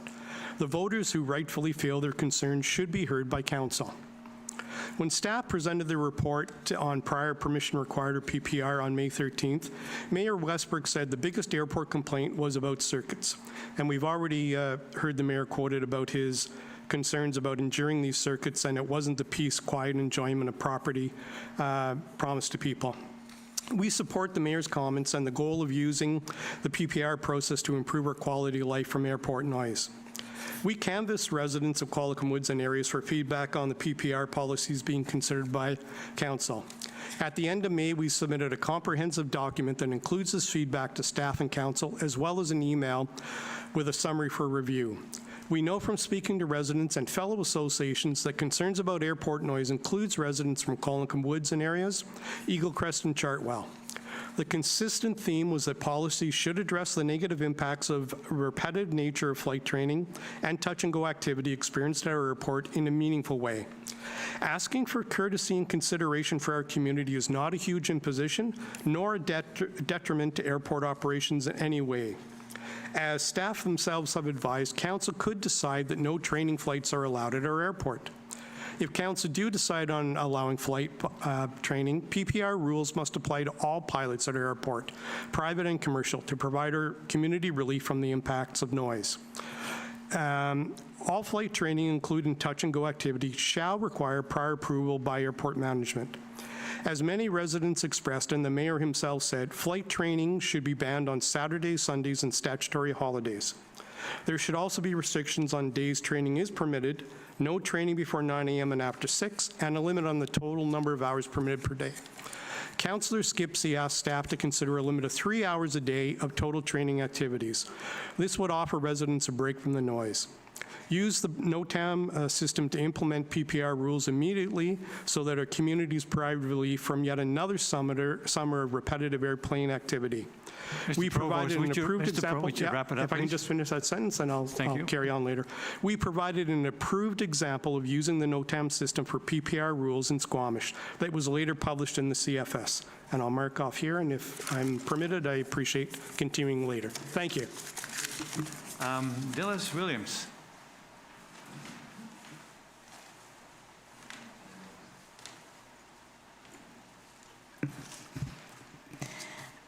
Hello, Mayor, Council, staff. My name is Dillis Williams, and I'm a 20-year resident of Qualicum Beach. I live in Qualicum Woods. I'd like to speak about obligation. There's no Canadian federal law, no Transport Canada regulations that require an airport operator in Canada to host a flight training school for planes. We've been told this via correspondence with Transport Canada. Today's reality is that the air traffic at Qualicum Beach Airport has increased exponentially over the last few years, adding to the fact that Qualicum Beach Airport has a very constrained geographical footprint that is smack in the middle of residential communities. It's clearly in the wrong place. So for the last 5.5 years, Qualicum Beach Airport has hosted a local training aircraft school, giving us noise, lead pollution, and a damaged runway with repeated touch-and-go training. If you ask artificial intelligence to comment on this, it states that 65% of the aircraft movements at Qualicum Beach Airport is done by circuit training, 35% by everybody else. The relentless frequency of touch-and-go training circuits at our airport has significantly degraded our community's quality of life. So to mitigate this, what is one solution? One is PPR, or prior permission request. What should it look like? It should apply to everyone. Noise is noise, doesn't matter who's making it. Not be permitted on Saturdays, Sundays, or stat holidays. This was the pioneering Art Skipsey model of 1978 and needs to be reinstated. The Oshawa Airport has done this. Not before 9 a.m. and not after 6 p.m. Maximum 2 circuits of PPR per day. That's a maximum of 2 hours. 8 circuits per hour. And prior notification of PPR approval is required to all residents, just like that was what is being done currently with helicopter training. That way we know when the noise is happening and we can get out of town, do our shopping, do everything away from Qualicum Beach and take our visitors elsewhere. If council decides to go the route of PPR, rather than banning it, it needs to be implemented immediately, and you don't need to reinvent the wheel. Squamish has done this 4 years ago. They issued a NOTAM in May 2022, and they had it in the Canadian Flight Supplement in the September of that same year. So why can't Qualicum Beach do the same thing? Squamish isn't alone in doing this. Several other airports in Canada require PPRs for circuit training. Courtenay does, Comox does, Kelowna does, Metro Montreal does, Pitt Meadows does, and Oshawa says in their Canadian Flight Supplement that no flight training is allowed without a PPR. If the decision is to go with PPR, the staff should immediately be instructed by council to issue a NOTAM and follow it up with a full submission to Transport Canada. Currently, there is no charge for touch and goes. They're free. Touch and go, land, come and land as much as you want, no charge. Kevin mentioned about opportunities to generate revenue. Well, implementing a PPR system and charging for it would end up in giving you revenue to the bottom line. This opens up the door to charge per PPR granted. Since touch and goes wear down the runway, who better to pay for it than the ultimate wearer downer of the runway? Banning circuits, like Fort Langley does, like Hawkesbury does in Ottawa, like Quebec Saint-Lazare does. With touch and go ban, it means that there is an additional PPR work for staff. Maximum reduction in noise, maximum reduction in runway wear down, and maximum reduction in lead pollution. So how will it be different if PPRs are put into practice? Could I ask you to wrap it up? Finish? Okay, so your two options are totally ban, blanket ban, touch and goes, or PPR for touch and go training. And I would really ask council to do this expeditiously as you can, because we've really had enough of this circuit noise. Thank you. Melanie, would you like to try for your first 3 minutes? Sure. Go ahead. Yeah. And just a public service announcement, please be careful when you're using AIs. They do hallucinate sometimes. Please reach out to staff if you want statistical information. Sometimes AIs just make up numbers, and then you ask them again, and they make up a new number. Sometimes it's based on facts. Sometimes, though, it's not. So just be really careful with this new AI technology. I didn't know that. Thank you. Please proceed. Mayor and Council, my name is Melanie Ronaldson. As a commercial pilot, I understand the technical, financial, and regulatory demands of our aviation environment. First, I'd like to address yesterday's media statement regarding the rumor that the airport could shut down in the near future. That fear exists because a documented economic reality is unfolding. By creating a hostile environment through restrictive fees, municipal red tape, and operational restrictions, this council has already driven established aviation entities away. This isn't alarmism. It's the universal law of cause and effect. Make an environment economically unviable, and the asset eventually collapses. That underlying strain is driving today's frustrations. That being said, while I don't disagree that the concerns brought up are very real and need addressing, I'm not here to debate noise complaints or other concerns. Those are simply symptoms of a fundamental governance issue. Federally regulated flight operations demand a level of specialized daily industry oversight that falls outside the normal scope of a town council. To support this, you correctly delegate the Ravensong Pool to specialized authorities without meddling in their regulations. Yet, this council spends massive amounts of taxpayer time trying to directly oversee a federal aerodrome, federal asset. The results speak for themselves. We're losing businesses, missing out on aviation innovation, and facing the very real threat of having essential government grants withheld. This trajectory is financially unsustainable. The logical next step is transitioning to an independent airport authority, an IAA. To be clear, hiring an airport manager solves nothing. They remain a municipal employee and remain bound by municipal red tape. We need an IAA, a fully autonomous board of industry experts making swift, business-critical decisions. This transition offers 4 massive, immediate benefits. Operational relief. It permanently removes the burden of managing daily complaints from council and staff. Legal shielding. It completely shields the municipality from federal aviation liabilities and IAA answers directly to Transport Canada. Financial freedom. The IAA board is funded entirely by airport revenues. Nearly zero tax dollars compensate them, or the airport itself. Time is money. Every hour this council spends debating airport operations is taxpayer money being spent. This IAA eliminates your open-ended subsidy and frees up those funds for actual town priorities. Preserved public voice. Residents still have a voice with an IAA.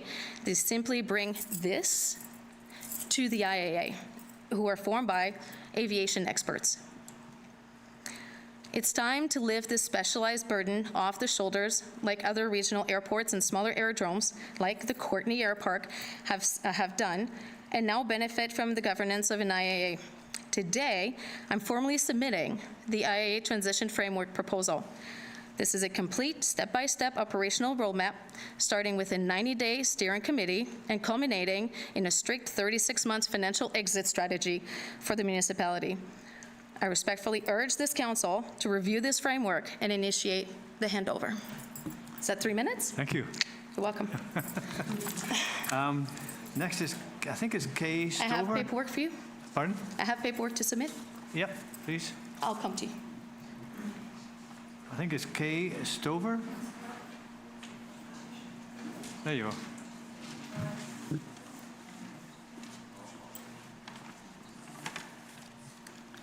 My name is Kay Storer, and I live in Qualicum Beach. I've lived in Qualicum Beach for 11 years and paid taxes to the town. I've enjoyed living here, but these last 2 years have been less enjoyable, with the constant small planes doing circuits over our property, often at very low altitudes, and I do have videos of this. I accepted that there was an airport here when we moved here and support it with the search and rescue, the air ambulance, both of which use helicopters and don't actually require a runway. And over this time, I have seen commercial passenger plane companies come and go. We have one at present.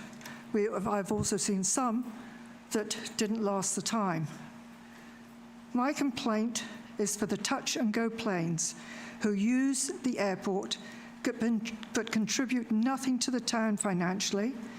This does not seem good accounting practice when I understand the runway needs repairs, and as no grant has been available, who is going to pay? Is it going to be us at Qualicum Beach as a taxpayer? Thank you. Thank you, Ms. Over. Next is, I think it's Ronnie McNeil. I'll pass, thank you. Okay, thank you. Anne, is there an Anne in the room, other than Councillor Skipsey? There's a name here that I'm not sure I can read this.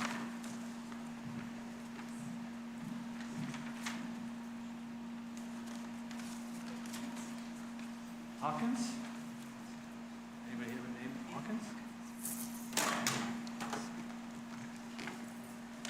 No Ann Hawkins? Yes. Yes, come on up.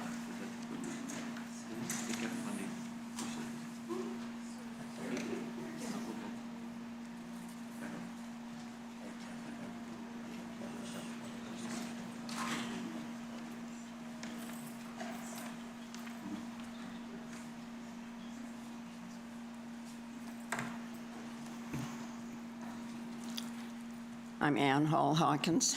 Thank you to the Mayor, Council, and for all your great information. I thank you. I'd just like to say I appreciate the planes. Yes, there is noise, but I'm thankful for them medically, fire-wise, search and rescue, police. I don't think a lot of people realize how fortunate we are here to have these pilots who are here. The touch and go, it's a little irritating. I understand that. But man, I'd like you to touch and go, please.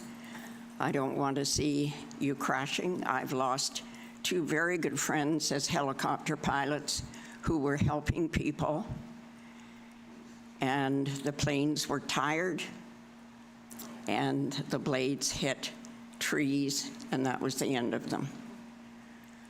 I want the airport. I feel safe.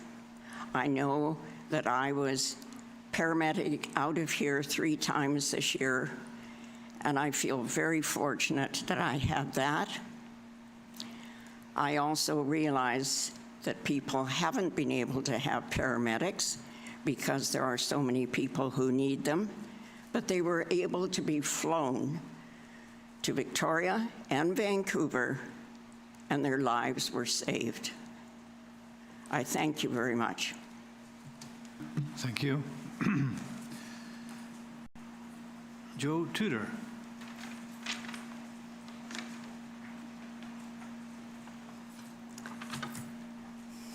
Mayor, council, and staff, thank you for your work on behalf of the town and our community.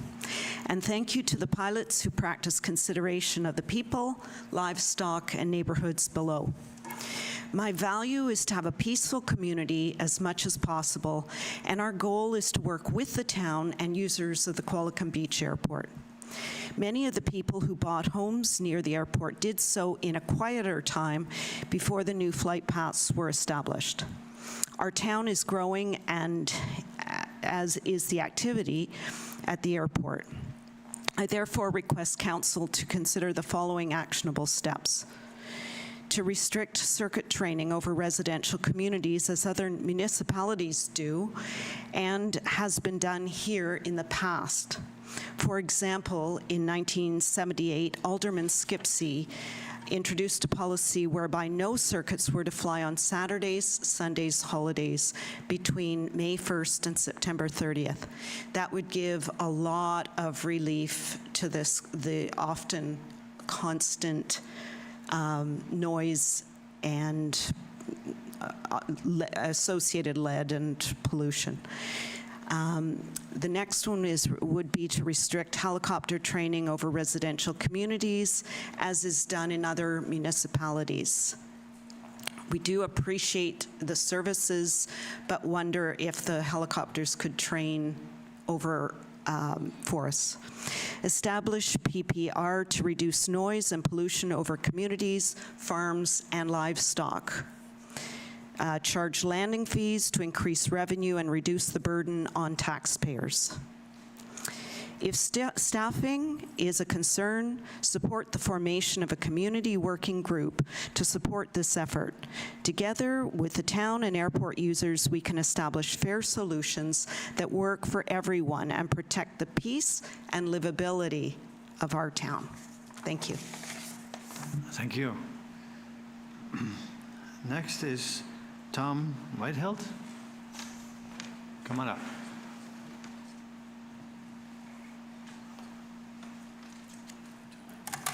Good afternoon, Mayor, Council, and staff.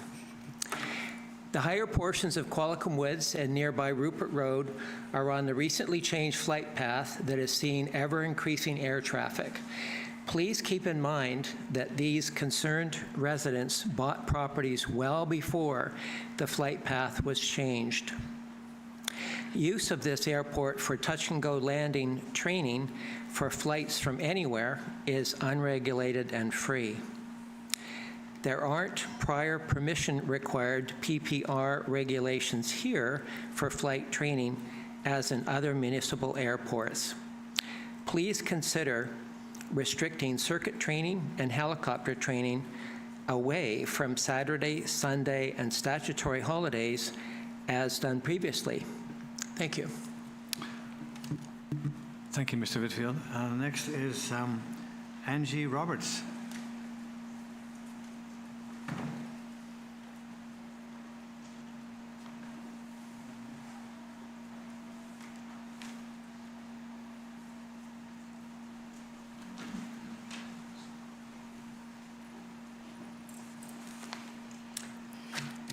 Mayor and Council, thank you for the opportunity to speak.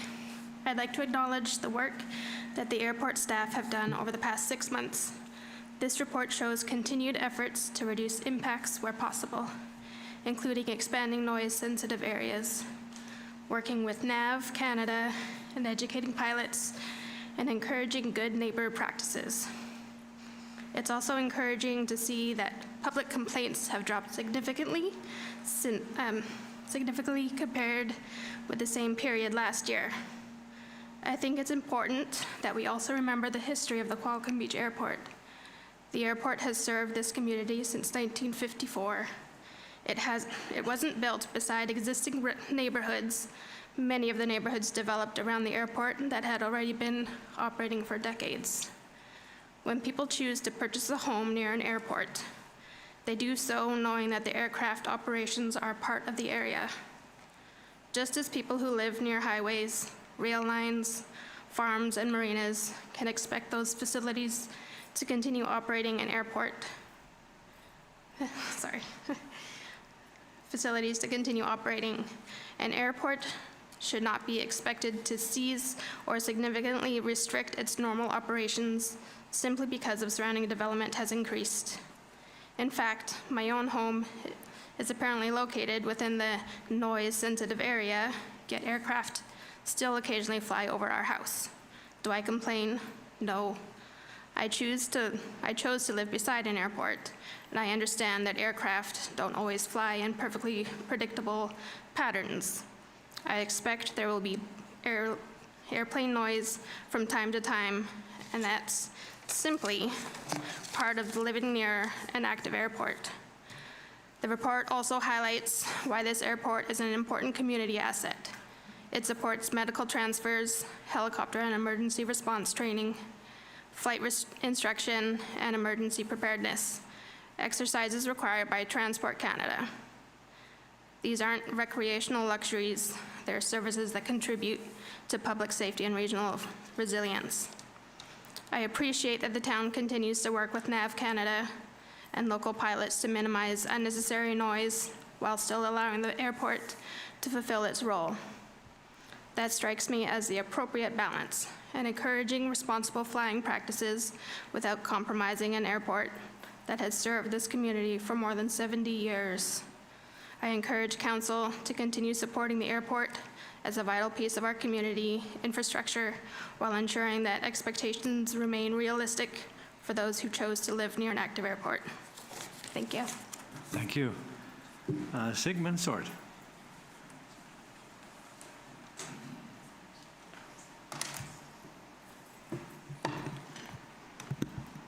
Thank you, Your Worship.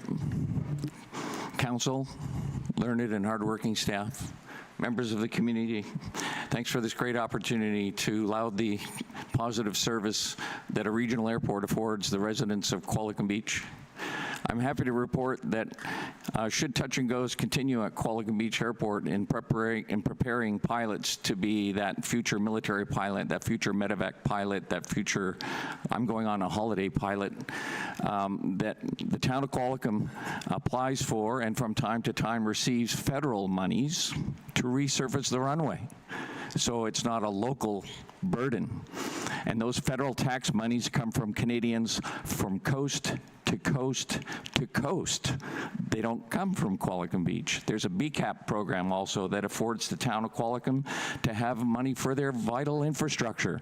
Isn't that great? I mean, that is really super. So let's not lose sight of the sources of revenue that already come to support this vital piece of infrastructure. In the summer of 2006, I had the pleasure of training young air cadets to their private license here at Qualicum Beach Airport, because that's where the contract for Pacific Region landed. And boy, were there a lot of noise complaints all of a sudden. The kids weren't downtown spray painting buildings. They weren't screeching their tires in the neighborhood. They're out at the airport learning to get their license, and all of them have moved on to the airlines, to the military, to medevacs. They are everywhere serving not only Qualicum, but the world.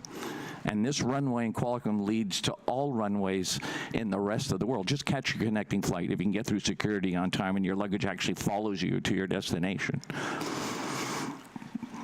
I just want to emphasize the positivity of a vital airport. Businesses have to rely on a predictable, stable political environment in order to have a business here. Unfortunately, we missed a few of those opportunities, and there are several helicopter outfits just outside of Qualicum's boundaries, one of which used to be on the airfield, but for their own preservation and trying to be a successful business, were handcuffed, were constrained, and they had to go elsewhere. And we lose that revenue stream, but we still have that helicopter noise. And I'm actually quite surprised that the town of Qualicum Beach's airport has restrictions on a provincial air ambulance training program. It's that ambulance that comes to save people that we hear everybody here talking positively about on the one hand, but as if cognitive dissonance, we don't want them training to do that, at least not here. So it's a little conflicting that way. I have other things I want to say, but I'll stop there because the clock's counting down. Thanks very much, Mayor, Council, and staff. Thank you. Allison Gavin?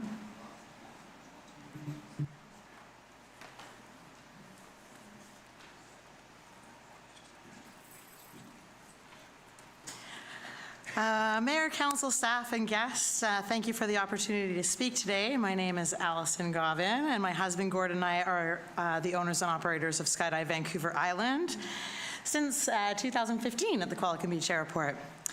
Over the years, we have participated in many conversations about airport noise, growth, financial sustainability. We understand these concerns, and we have always approached them with openness, collaboration, and a willingness to adapt. Noise is not new to Qualicum Beach. We heard it 2015. We've had many meetings on this. But today, I want to speak to the side of this debate that is rarely acknowledged, the personal impacts on the people who work at, operate from, and rely on this airport. I might get emotional because this is very real for me. For more than a decade, our business and our staff have endured threats, harassment, and intimidation that go far beyond disagreements about aviation activity in these council rooms. We have had individual posts false, damaging reviews on our business platforms. We have had people go onto the 122.8, which is the aviation one that all the pilots talk on, and threaten to shoot down our plane, or to find out where our pilots live and harm them. Our shuttle vehicles have been tampered with, creating a very potentially dangerous situation while my 17-year-old daughter was driving. Our private property has been vandalized with profanities more times than I can count. And we have received threats on our aircraft would be sabotaged while parked at the airport, resulting in significant financial and personal investments in enhanced 24/7 security systems that we have paid for at the airport just to protect our staff and equipment. These are not abstract issues. They affect real people, our pilots, our instructors, our students, our customers, our families, and the small team that shows up every day to their jobs with professionalism and care. Gordon and I do everything in our power to be responsible operators. We welcome feedback, we educate the public, we audit our procedures regularly. We work hard to be good neighbors. But the level of abuse we have endured, even if it comes from a small minority, impacts our lives in ways that cannot be dismissed or minimized. I had a threat 2 days ago. This is how real it is. I believe the town and the broader public need to understand that those of us who operate out of this airport are everyday people. We are small business owners, not wealthy entrepreneurs. We have families. We have staff who deserve to feel safe. We contribute to the local economy, to tourism, and to the vibrancy of this community. And we deserve to be treated with basic respect and humanity. The long-standing debate about the airport is not just about noise or budgets. It is also about the well-being of the people who work there. This side of the conversation needs to be heard, and it needs to be understood. Thank you for your time and considering the human impact behind the operations at the Qualicum Beach Airport. Thank you. One last person on the speakers list is Gordon Yeasland, and then we'll go back to some people who were shortened. Go ahead, Gordon. Thank you, Mr. Mayor, Council, ladies and gentlemen. My name is Gordon Yelland. I live in French Creek. I come here today not as an official representative of Search and Rescue, but I'm a longtime member, and I think a lot of you know that we have just in the last couple of years put a whole new operations center at the airport, thanks in great part to the generosity of the town of Qualicum. I just want to put on the record how important it is for our group to be able to work from the airport and have that facility active. We have, in the last few years, been able to get a large number of our members trained in helicopter hoist rescue, long line rescue, and just recently we had several members certified for night vision searching and hoisting. And these operations are important because our call-outs can be anytime, day or night, any day of the week. And it's very important that we have access, that the helicopters have access to the airport at virtually any time, day or night. So our hope is that there aren't restrictions put on the operations to the point where we are affected with that. In addition, for fixed wing, we work with the Canadian Air Search and Rescue Association. They're a group of private pilots who have fixed wing aircraft, and quite often they will have to come into the airport, they pick up our crew, and we can use the aircraft for aerial searching. So, as I say, I just wanted to get something on the record in terms of how important the airport is to our group, and that, the operation there continues. Thank you. Thank you, and please pass on our appreciation to the search and rescue people. Certainly will. Thank you. Ken, you're back up. Well, thanks very much, Mayor. I'm going to take my jacket off, and maybe we can do a little bit of work. If you can give me some indulgence here, Mayor, I think in about 15 minutes I can help you plot a course towards a solution. I appreciate hearing from everyone, and the story that we're hearing is one we often hear. Okay, so could we do that, do you think? Okay, what I think then we should do, we have another speaker who was cut short. They don't need 15 minutes. So maybe we can put you at the end, if you're okay? Absolutely, Let everybody yes. else speak? Yeah, finish the rest, perfect. Thank you. At your discretion, Mayor. Thank you. Todd?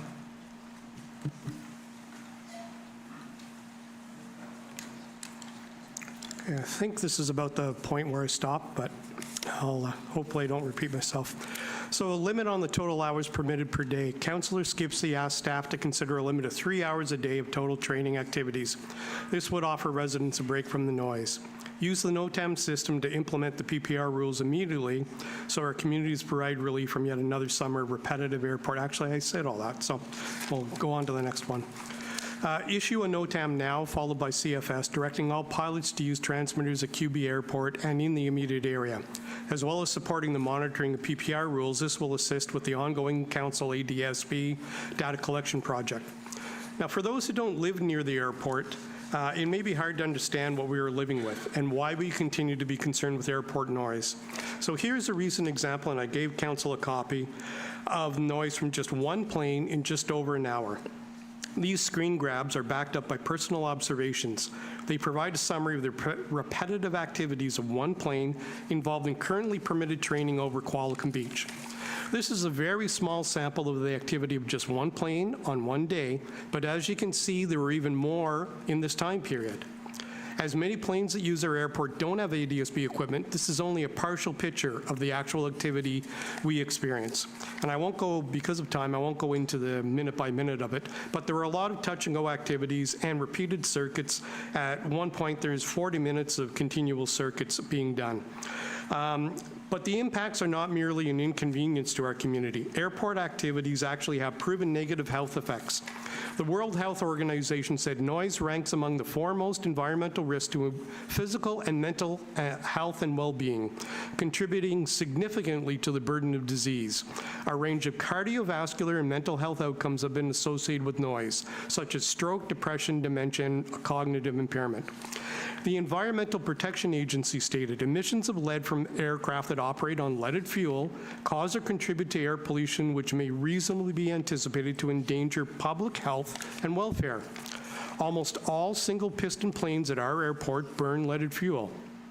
Ignoring the health and quality of life impacts for the thousands who live in neighborhoods closest to the airport has significant ramifications. Any pilot who is genuine about being a good neighbor and considers the impacts of their flying activities on residents should have no concerns about noise mitigation that is backed up by rules for those who aren't as considerate as they are, and we thank those that are considerate. Much like speed limits on our roads are a safety measure for the entire community, PPR, when properly implemented and managed, will assist airport management with those pilots who aren't willing or able to comply with rules for the health and wellness of our entire community. Transport Canada and NAV Canada provided the town with guidance, and they have stated publishing your PPR rules in the CFS are within your authority, as Mr. Goldfuss reported to Council.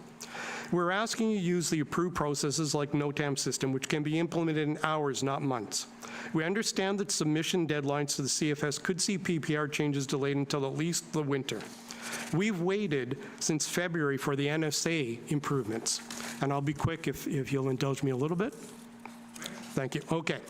When you publish the PPR rules in a NOTAM and then the Canada Flight Supplement, all pilots will have the same accurate information which they themselves have told you they're seeking. One pilot at the last meeting said, "Tell us what to do and we'll do it." That's what we're trained to do.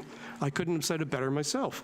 Please carefully consider the concerns of our community and the health and wellness impacts when reviewing these suggested solutions. Do take action as community leaders and as managers of the airport, which are within your ability, such as in circuit training. Considering that our community has been living with the impacts of airport noise for decades, it is a very reasonable request and a responsible step for Council as the airport managers to implement thorough rules on training flights at our airport. Thank you. And I'll submit that in writing too, so you have it. Thank you. Thank you. Melanie? You done? No, I'm done. Okay, good. So before I ask Steve Willicks to come back for a more formal presentation, anyone else would like to make a short presentation? Come on up, Mary, and then you.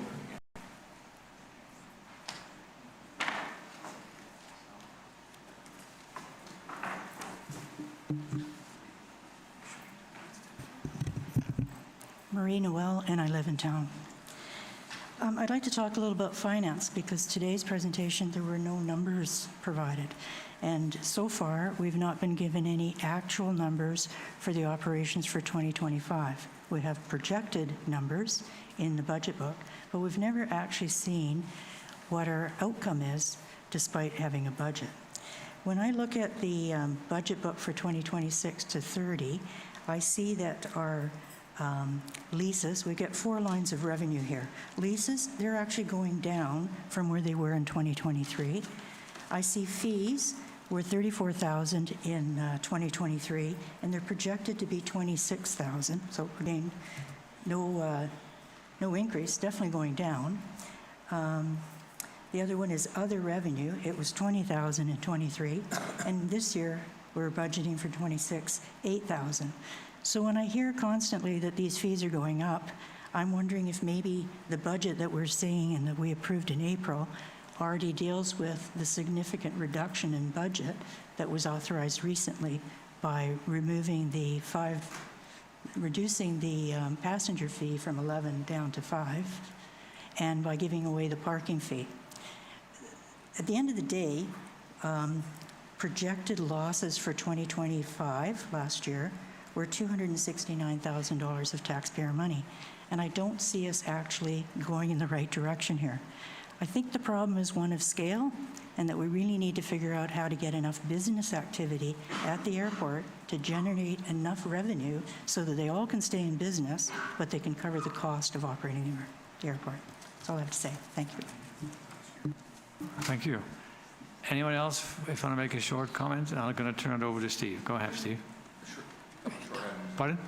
Just a very short item. Coming up. It's a bullet point thing. Okay.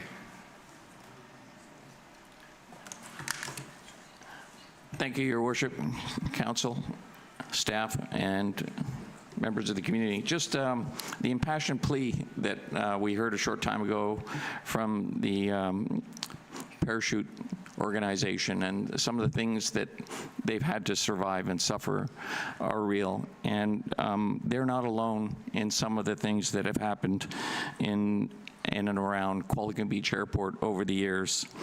And as I start this, I just want to pay homage to all those British Columbians and Canadians that were killed on Canadian Pacific Flight 21. It was a bombing of the aircraft taking off out of Vancouver International on this date in 1965. Qualicum Beach resident Mark Alfred Steele, with whom I went to school and was the best man in my wedding, it was his father that was the captain of that flight. And his mom, Lola, and Mark and his brothers lost their father that day, along with 51 other people. And it left a permanent scar on all of those families for that despicable act that occurred out of YVR. What happens at Qualicum Beach is got some criminal elements to it, and I cite things that have happened to me as an airline pilot at Qualicum Beach. I was flying night circuits at Qualicum Beach, maintaining my night currency to carry passengers, and somebody on East Garden Road decided to light up my cockpit with a massive searchlight that they got from somewhere. It was like out of a World War II movie. In those days, I had a flip phone. So I opened it up on the 3rd Circuit, and blinded by the light, I could lose my night vision and crash and die. It's a serious federal offense. So I dialed 911, put the phone into my ear cup, and the dispatcher put me through to a cruiser. And that cruiser then came to East Garden Road, and I orbited overhead and guided that RCMP cruiser and the two constables inside to the correct address. And that person was warned about the federal offense that they were committing and trying to blind a pilot flying in the skies over Qualicum Beach Airport. It was an extremely unsettling experience. Flying for Orca Airways again, it was discovered upon my landing at Vancouver International Airport that my Piper Nevo had been sabotaged, and the police were involved, Transport Canada was involved, and we were never able to solve who did it. Yes, it scared the living daylights out of me. Unauthorized use of signs at Qualicum Beach Airport targeting businesses and influencers suggesting somebody on the airfield is an alcoholic is out of line, and that happened recently, and those unauthorized signs were removed. So I commend Qualicum Beach Airport staff for removing those terrible signs. I suffered verbal and physical assault by someone on the ramp flying for Orca Airways after landing a routine airline flight. They were just unhappy with noise, and I just happened to be a guy that was in their way. Again, the RCMP were involved. That individual was dealt with. Was it unsettling? Absolutely. Unauthorized use of frequency. We heard about it earlier, and I've heard it. It's a criminal offense. For anyone you know, people in the room and people online, encourage anybody you know who's daring to think of such despicable acts, talk them out of it. They need help, because you can take lives. And I'm sorry about the less than shiny stuff that goes on in aviation. Thanks. Thank you. Well, I think we're ready for your presentation. Steve, come on up. Well, thanks again, Your Worship. And what I'm going to do, because we have 2 policy documents that we're going to leave with you after the presentation and share with the community here. One of them is really on fees, and we're just going to touch on that very briefly. And I'm going to pass that over to George, and he's going to come up. I think there's 9 points. He'll be through them in less than 3 minutes. Pardon me, but I would like to ask a question, and that is there anyone in the room that would not pay $50 if that's what the cost was to put your wife, your brother, your mother in an airplane or a helicopter from the airport to fly them to safety? Is there anyone? Please speak up if you would not pay $50. And the answer, of course, is no, Your Mayor. Your Worship. And the good news is the cost here is about $20 a person. That's assuming zero contribution to commercial tax based on the fees. And it's really important to understand that. Again, essential service, infrastructure costs money. I would be remiss if I didn't mention that only 5% of the airports in Canada cover 100% of their operating costs. And 100% of those 5% are airports with scheduled passenger service at the right volume. The airport is infrastructure, and it will always have a burden on the community, offset by the benefit to the community. We like to say that the social economic benefit must exceed the social economic cost, but if you're striving towards zero cost, that's a great initiative. The goal is to increase revenue, reduce the cost, but there will always be a cost unless you can break the 5% model out of 1,000 public airports. So having said that, I'd like to bring George up. He's just going to make our 9 recommendations, and then I will talk you through noise because I think we have a great solution for how to get towards or work towards some middle ground for noise. Is that all right? Thank you, Worship.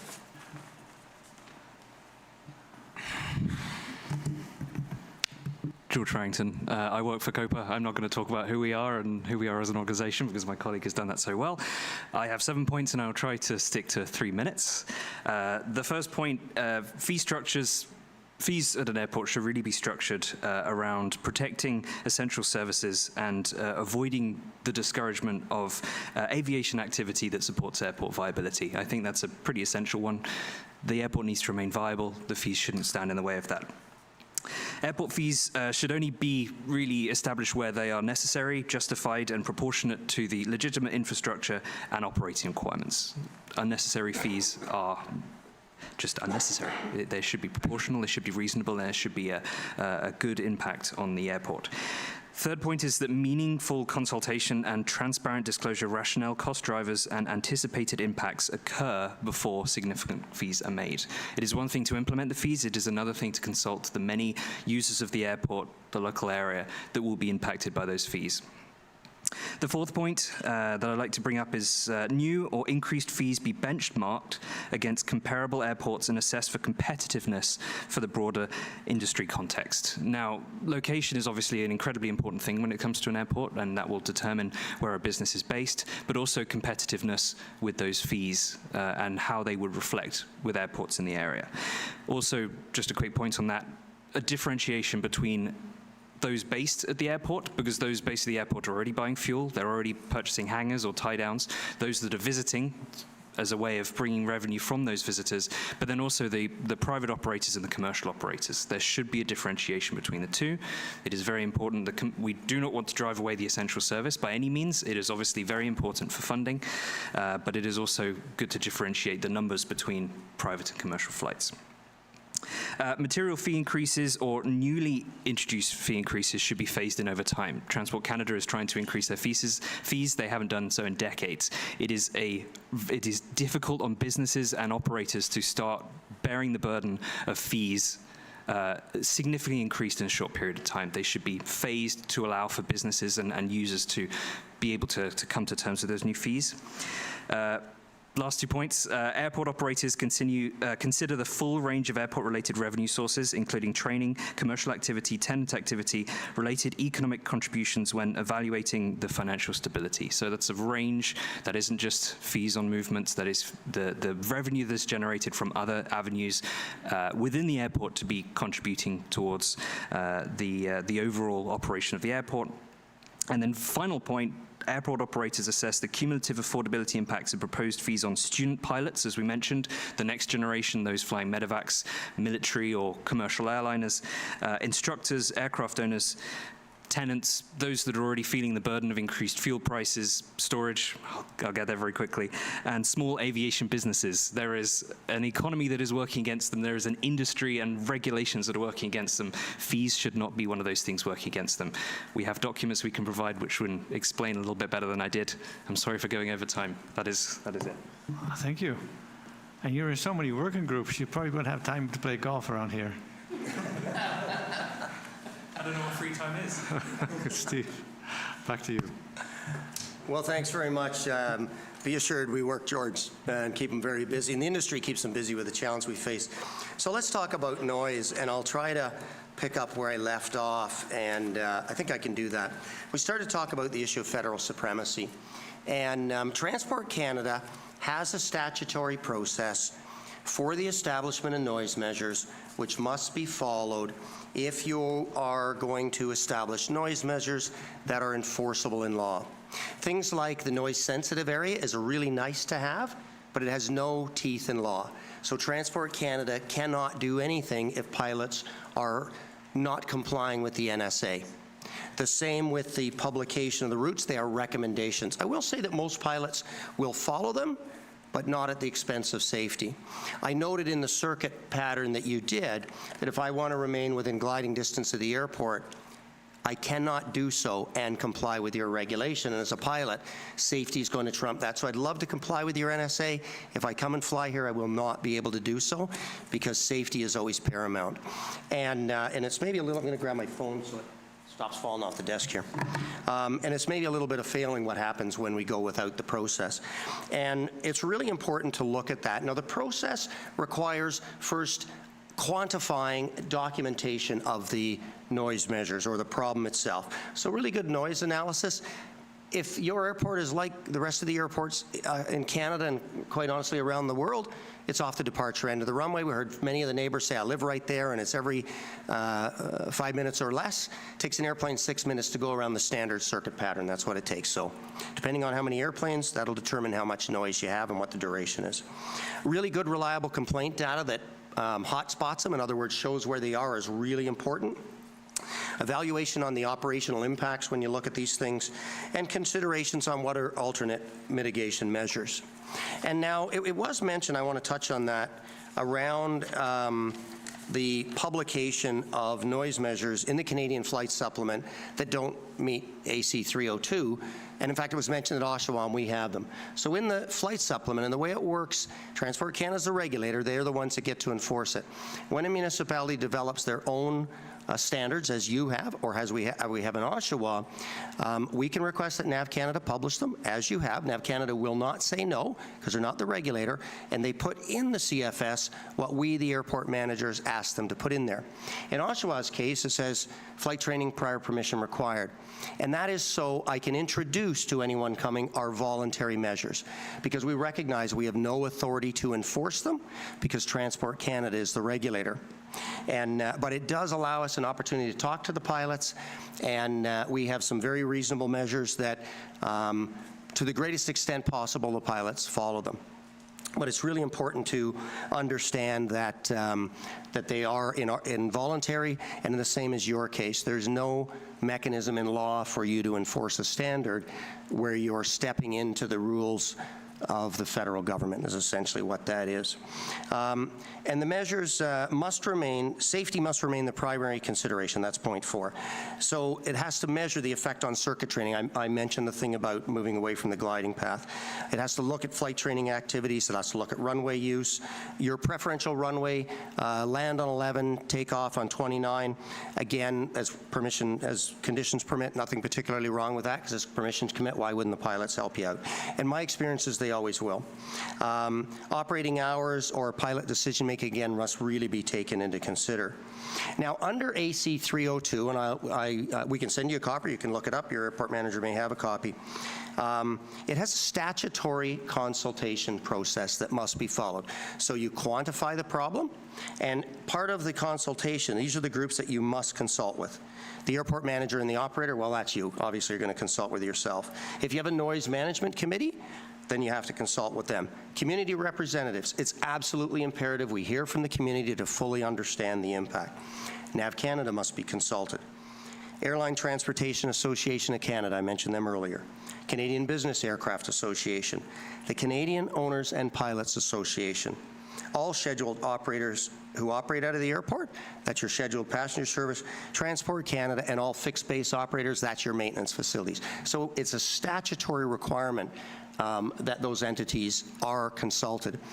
And after you go through the whole consultation and come up with a solution, if you can come with consensus, you can submit that document to Transport Canada, and they will review it and then make recommendations to the minister to establish those as regulations that are then enforceable. And I would strongly encourage you to do that. I think you're doing some great things. I think some of the things you have there would be that I don't think the pilots or the minister would have a problem with. But as it stands right now, they are just voluntary because there's not enforceable law. I will mention one piece that I do have some concerns with, and to be honest, if I was the accountable executive or of the airport manager, I'm terrified by this. Let me take a glass of water and I'll tell you. So your noise procedures that you have put up basically says that the airport is open 24 hours a day, but the only person who can land at night is the emergency helicopter, right? Or prior permission. And it's closed at 10 o'clock to everybody else. Again, no authority to create that regulation. If you were to bring that forward to Transport Canada or through your own SMS, I don't think you would be able to limit aircraft returning to the airport. Number one, the noise data we know shows that it's the departing of aircraft that's the problem, and the arrival is not the issue. When the airplanes, of course, coming into land, their engines are reduced, they're gliding in. And the reason they'd not likely allow that, and I would recommend you remove it immediately, is that in a scenario where someone is based here or someone is coming here and all of a sudden they start rushing their departure from the previous airport and they're rushing to get here by 10 o'clock, if that results in an aircraft accident, you may be culpable in that. That means partially responsible for. And even though they're the ones that rushed it and, you know, they flew up to Campbell River and they had dinner, they asked the fuel guy to put some fuel in, forgot to put the cap on, they're rushing to get back here, they didn't check their airplane as they're required to do, they run out of fuel and crash. They're rushing because you put in a policy that you have no authority to do. That one terrifies me as an airport manager. I would pull that tomorrow. In fact, I'd pull it today. Because again, there's no correlation between airplanes landing and noise, no reason to have it. Allow the aircraft that are based here to come back to the airport. They're not out flying around in the middle of the night, but they might be late coming back from dinner. So that would be my one recommendation, because that one terrifies me and it should terrify your accountable executive. It's also really important through this process that municipalities should not and cannot try to do an end run on the regulation. And what I mean by that, we've talked to municipalities in the past, and they said, you know what, we don't want to go through AC 302. We're just going to make it a $50 landing fee. That'll scare people away. So there you would be trying to impose a fee to work around the regulations, and it wouldn't stand up in court. Again, you'd be challenged and driven back to the AC 302 process. So very important. I think there was a proposal to have a very expensive fee for non-Qualicum Beach flight training aircraft or something if they were coming into land. There was going to be a one-time fairly expensive fee. Glad you didn't do that. That's the kind of thing that could be easily challenged. So please follow the process. Accessibility and affordability matters, and again, policies affecting airport operations should be assessed not only for their immediate local effects, but for their impacts on accessibility and affordability in the broader aviation system. Remember the quote I said, right? Your airport is part of an ecosystem across Canada supporting essential services and the important role that airports play. So when you consider reducing airport hours, it's really important to put them in that context, to keep that context alive. Now the last one here, I'm glad you said people shouldn't yell or boo, because this one always makes people's hair stand up a little bit, and including the pilots, Your Worship. But it's really important to understand there's typically three players. We heard from two of the players today, and I commend you for listening to those two. You're the third player, by the way. You, Councillor, are the third player. The first one, of course, are the pilots. And it's really important for the aviation community, and we will encourage our members across the country to recognize that airplanes make noise. They make noise. And we hear comments, well, the airport was here first, and the chainsaw's 140 decibels, and my airplane's 70, so it can't possibly drown it out. All of that doesn't matter. Airplanes make noise, and as pilots, we should work with you to do what we can to reduce those noise. And I think you've had some good results based on the pilots voluntarily working with you on the measures you put in place. So that's first. They're the first group, and we need to be prepared to look at measures. We need to be able to look at, or be prepared to look at new technologies as they come out. That's why we're pushing to get the federal government to allow that new category of aircraft. So there's technology out there that's quieter and gets rid of the lead, and we can't fly it in Canada. It's ridiculous. We'll fight that fight at the national level for you. The second group are you, Council, right? And so the airport's been here for a very long time, and over that term, perhaps there have been some less than ideal planning decisions on the part of Council that allowed that encroachment, particularly off the departure ends of the airport. So we encourage you as part of the process to recognize that part of the reason we're here today are past decisions of Council, and as part of that, take that into consideration when you're moving forward. And of course, the third group are the residents, right? And again, it's really important that that they understand the role that they play in this, right? And it's simply not reasonable to expect that the airport go away. Now, the good news was I heard community members said they didn't want any of that. But I did hear them say absolutely they want flight training to go away. They want the young people of Qualicum Beach not to have a post-secondary education and move into the airline industry here in Canada. That's what they said. Everybody with a child, send your kid to some other community because we don't want any airline pilots from young people in Qualicum Beach. That's what it says when you say kick away the flight school, right? And that's what they said very clearly. And I think it's really important that community members recognize that they chose to live near an airport, that they will hear airplanes, but absolutely the community here and you as the lead want to work with them to find reasonable grounds. Kicking the flight school out, I'm going to suggest that that's a very unreasonable approach and would not likely be supported by Transport Canada through the AC 302 process. So, what do you do? You've heard from a lot of people, it's a new issue. You're also moving into an interesting year with a municipal election. A couple of recommendations. One, I think recognize that the existing measures you have are voluntary, and the pilots seem happy to comply with them, but recognize they're involuntary and take no punitive measures against any pilot that does not conform with them. Now, in Oshawa's case, every once in a while we get someone that messes up, and we'll usually talk to them and say, look, it's voluntary work. Most often they don't know. In my 20 years at the airport, have I heard one person that says, the heck with the community, I don't give a crap? Absolutely. But maybe 1 in 20 years. Majority of people always want to comply. So that's recommendation number 1. As I said, recommendation number 2, allow aircraft that are based here to land after 10 o'clock. Get rid of that liability. Like I said, it should scare the pants out of your accountable executive. She's going to go look up everything I'm saying and report back to you probably tomorrow that we better step into AC 302. The third recommendation is no new procedures and start the process to go through AC 302. That's the most important measure here. Don't do anything, step back, and get everybody together and start driving it through AC 302 so that you can get these rules established, rules that Transport Canada can enforce, and that everyone can begin to follow and be published clearly. And again, I think the key piece, of course, is that all stakeholders need to work towards that. Mayor, you've done an outstanding job. I've been at these meetings when there's been a lot less decorum, so thank you for doing an outstanding job in setting a pace that was reasonable for everybody to be heard. And again, as Canadian Owners and Pilots Association, we're here to help you. And I want to mention something because the ACAP funding program was mentioned, right? Now, Transport Canada is going to tell you, listen, if you submit your application, you're going to tick all the boxes, and we're going to look at it like everybody else. That's what they're going to tell you. But in reality, they've turned you down 2 years. And when they look at the Qualicum Beach Airport, they do not see consensus. They do not see community building. They do not see support for the airport. And I suggest that you're unlikely to get ACAP funding until you bring that together. But imagine next year if you can submit your ACAP funding application and you've got a letter from COPA as a letter of support, that you've got a letter from the Airline Transportation Association with support, that you've got a letter from the Canadian Business Aircraft Association supporting it, that you've got a letter from the BC General Aviation Association support it, that you've got a BCCA support.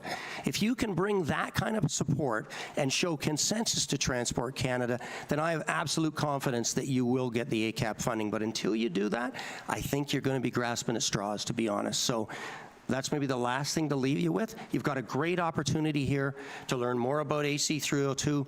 We're happy to work with you. We know that there needs to be changes. The neighborhood has absolutely said that. and we need balanced, transparent, and consultative process to do that. And I think you've got a great opportunity here, especially right now in July, to take a lead and step forward in a process that can work for everybody. I think that would set this council up very well. Thank you very much for your time today. Thank you, Steve. I think that is basically it. You want a question? Go ahead. Thank you. I just had a question around the prior permission required. And you said that in your situation, you use it as an opportunity to introduce the rules and whatnot. Is there the opportunity to actually say yes or no, or like for that prior permission, or is it just an education? Thank you, Councillor, and through you, Your Worship. We use it as a tool to introduce the voluntary measures. So there's absolutely no ability, and you have some prior permission here right now, but there's absolutely no ability to really say no. And what fears me, quite honestly, is that one of our COPA members is going to ask for permission, you're going to say no, they're going to fly in anyway, you're going to take action against them, and we're going to be forced to step with them and defend them because of that action. So that's the challenge with the PPR, and I know you have some around the flight training, but if the helicopter company is working with them or anyone else, again, most of the time they want to live in harmony. They don't want threats from the community.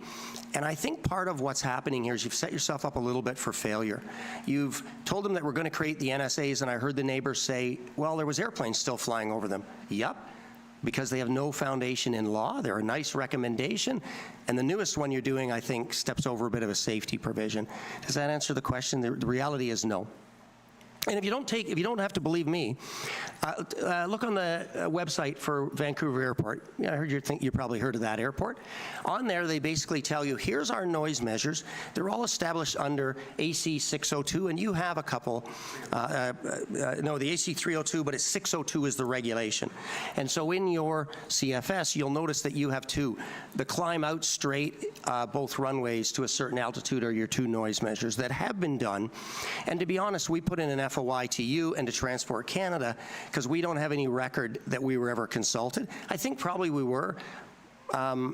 Some of our records are not as good as they should have been, so we said, hey, find a record of where you went through the AC 302 process, because to be honest, that's the only way Transport should have established, but that's our issue with Transport, because we need to hold them accountable as well.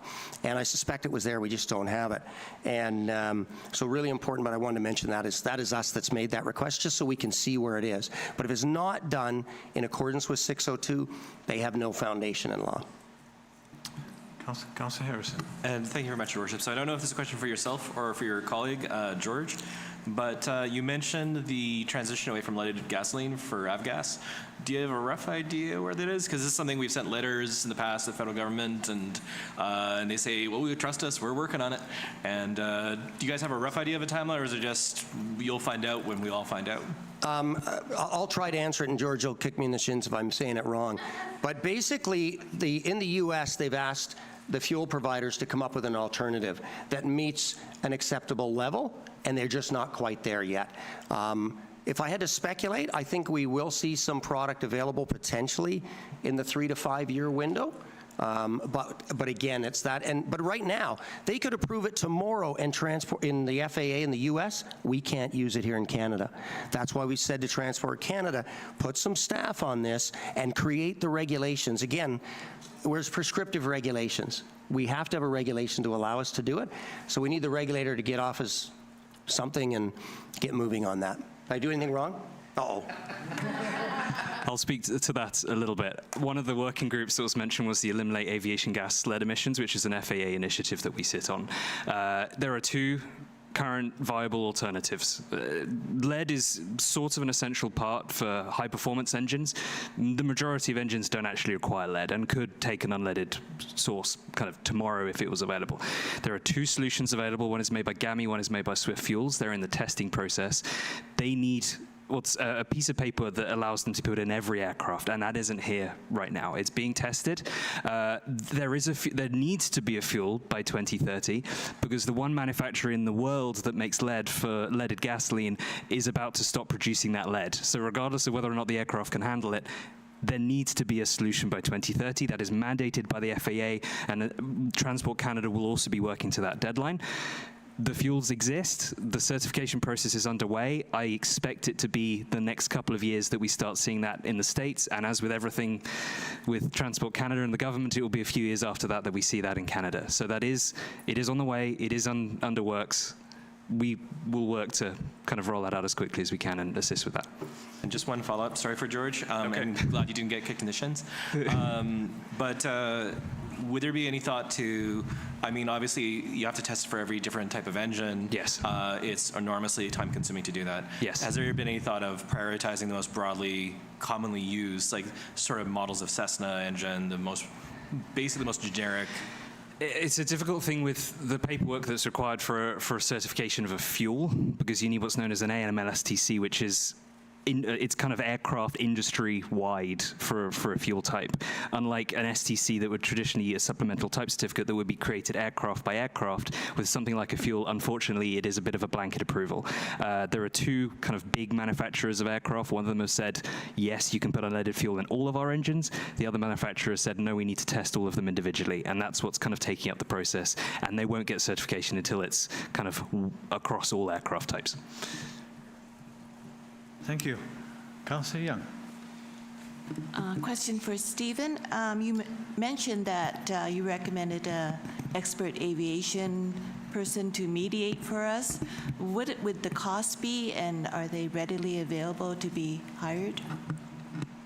Certainly, and through you, Your Worship. There are a number of great aviation consulting companies in Canada.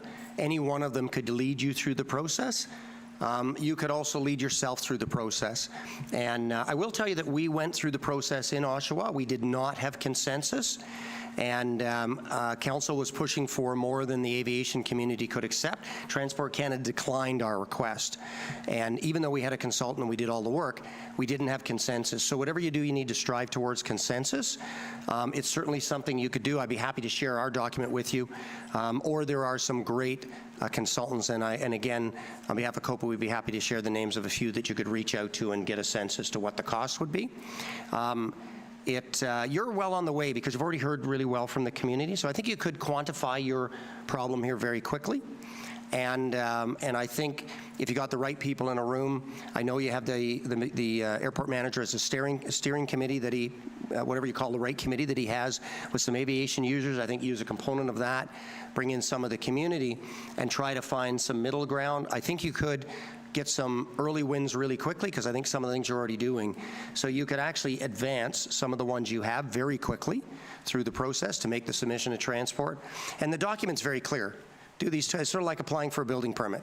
Tick all the boxes, here's your building permit. Follow the AC process. I think you could submit some early wins. Some of the more complicated ones, when we start thinking about limiting flight training and those really complex issues, that's going to take a little bit longer to find some consensus. And but I think you really do it in 2 stages. And again, be happy to give you some names of some great consultants who could help you through that. Would you send that information to our CEO and our airport manager? Absolutely happy to do so. Thank you. Thank you. With that, I don't know if we want to go back to the gallery, but if people really want to say something and you're concise. I have a question. Yes. Okay, go ahead. Have a seat, Steve. Thanks. Thanks very much. No problem. Through the chair, I wonder if Mr. Goldfuss could clarify. In the report he provided to Council on PPR when you asked him to look into it, he indicated that Transport Canada told you did have the authority to publish PPR in the CFS. And through the chair, I wonder if he could clarify that for us. Sure. Mr. Goldfuss, are you prepared to respond to that? Yes, thank you, Your Worship. Council does have the authority to establish a PPR. They also have the authority, for an example, to say not authorized.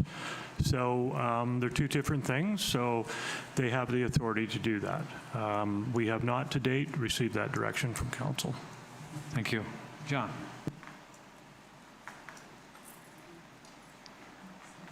I forgot to present this. Yes, this is 1 pilot, 18 go-rounds.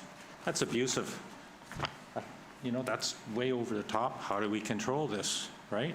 And I'm sorry to hear about, the violence to the skydivers. And I think some of that might be leading from frustration with the complaint process, which I understand is pretty stonewalling. So that's why, in complaints, people take matters into their own hands because they're not being heard. And that's usually the case.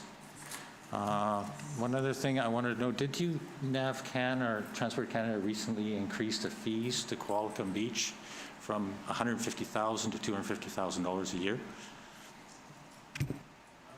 Not that I'm aware of. They don't normally charge airport. No? Mr. Gold, just a second. No, this is not for the gallery to debate. A question about that to Okay, Mr. and one Goldfuss. other thing, And let's ask about that question. Mr. Goldfuss, did we get some kind of a tax increase? No, thank you, Your Worship. We're not aware of that, so we would need clarity on that question, because we're certainly not aware of what the community member is referring to. Thank you. and one last thing. I Googled the Courtenay Air Park.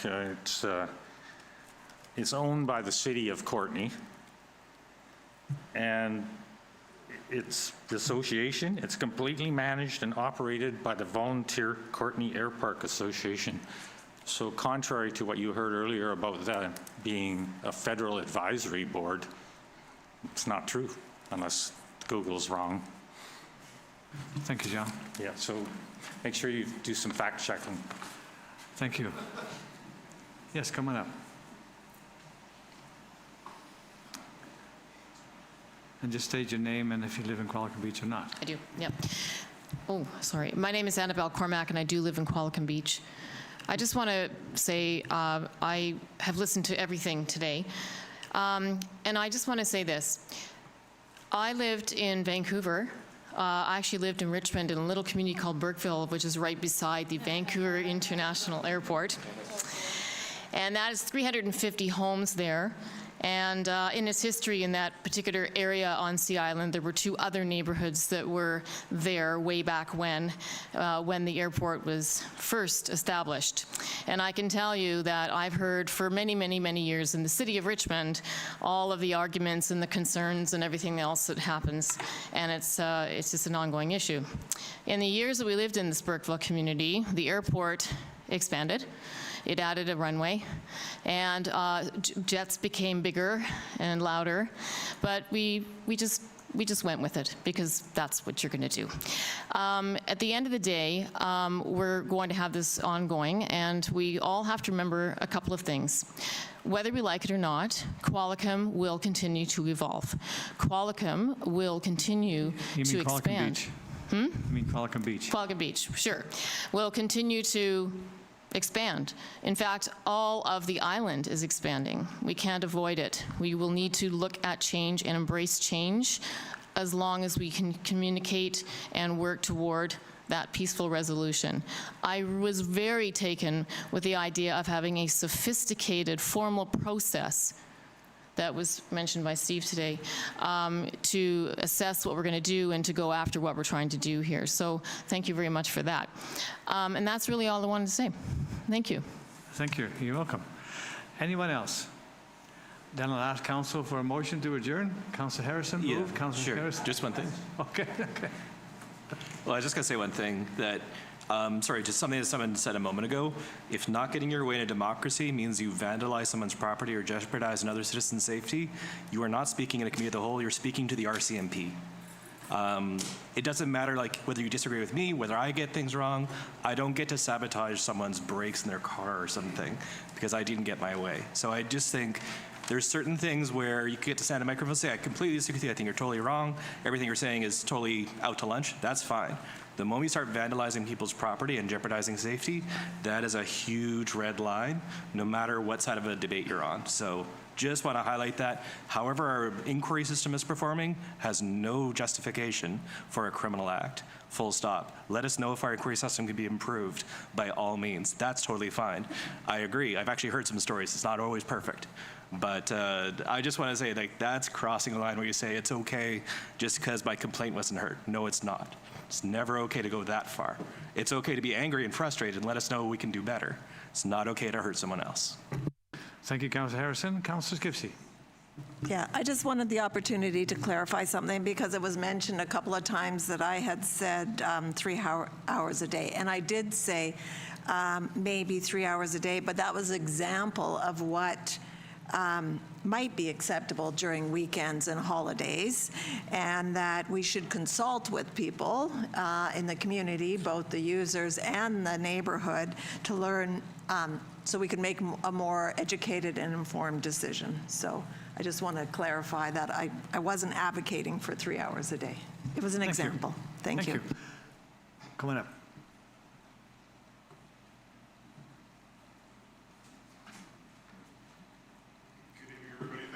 Just turn the microphone on. No, on the microphone itself. There you go. Oh, there we go. Just state your name. Been talking to a microphone for 25 years, and I can't figure out this one. My name is Ryan Van Haren. I'm the founder and vice president of the BC General Aviation Association. I'd like to thank you for having us all here today. Thanks to COPA for showing up, all the local residents, pilots. I'm going to keep it really short. Everything I think has been said. Where COPA exists to advocate for pilots in Canada, BCGA is a community. We spread information. We promote safe and enjoyable flying throughout BC. And having been involved in this organization for 11 years since its inception, what I would like to express is the aviation community, by and large, does want to cooperate with the initiatives that you want to set forth to comply with noise-sensitive areas as long as it's safe to do so, to listen, to be good neighbors. That said, there's always going to be the one or two. And I think in any community, by and large, the residents want to enjoy the fruits of having an airport. Being able to get to Vancouver in 25 minutes instead of how many hours does it take to take the ferry. To have your son, your daughter, your niece, your nephew become a airline pilot or a member of the Air Force and learn to do that right in their own backyard. And that's the majority of the local residents. However, just like 99% of pilots are good and do want to cooperate and do want to be good neighbors, there's always going to be a couple residents, just like the 1% or 0.1% of pilots who, no matter what we do, are never going to be happy. And so I think it is, I ask gracefully that the residents excuse the 0.2% of pilots that are making it unbearable. And I will go and ask our community to excuse the 2% of residents who, no matter what efforts are made, aren't going to be happy. And maybe that's the start of finding some cooperation and collaboration to move forward. Thank you for having us. Thank you. Oh, Councillor Van der Valk, go ahead. Yeah, I haven't really said much today, but Not yet. I just wanted to thank everyone that has spoken today, and I think it's been a really helpful and fruitful conversation. I appreciate everybody coming out, and I think that we all want to have it work out in a beneficial way for everyone that's involved, and the closer that we can get to that, I think that's always been Council's desire, and been trying to make that happen. So I just wanted to thank everyone for their input, and I think it's been really a valuable conversation. Thank you, Councillor Van der Valk. And I want to thank you for working with us as far as keeping a respectful workplace. I really appreciate that. And now I'll ask for a motion to adjourn. And Councillor Skipsey, Councillor Van der Valk, all in favor? We are adjourned and happy. Have a very safe and quiet evening. Thank you.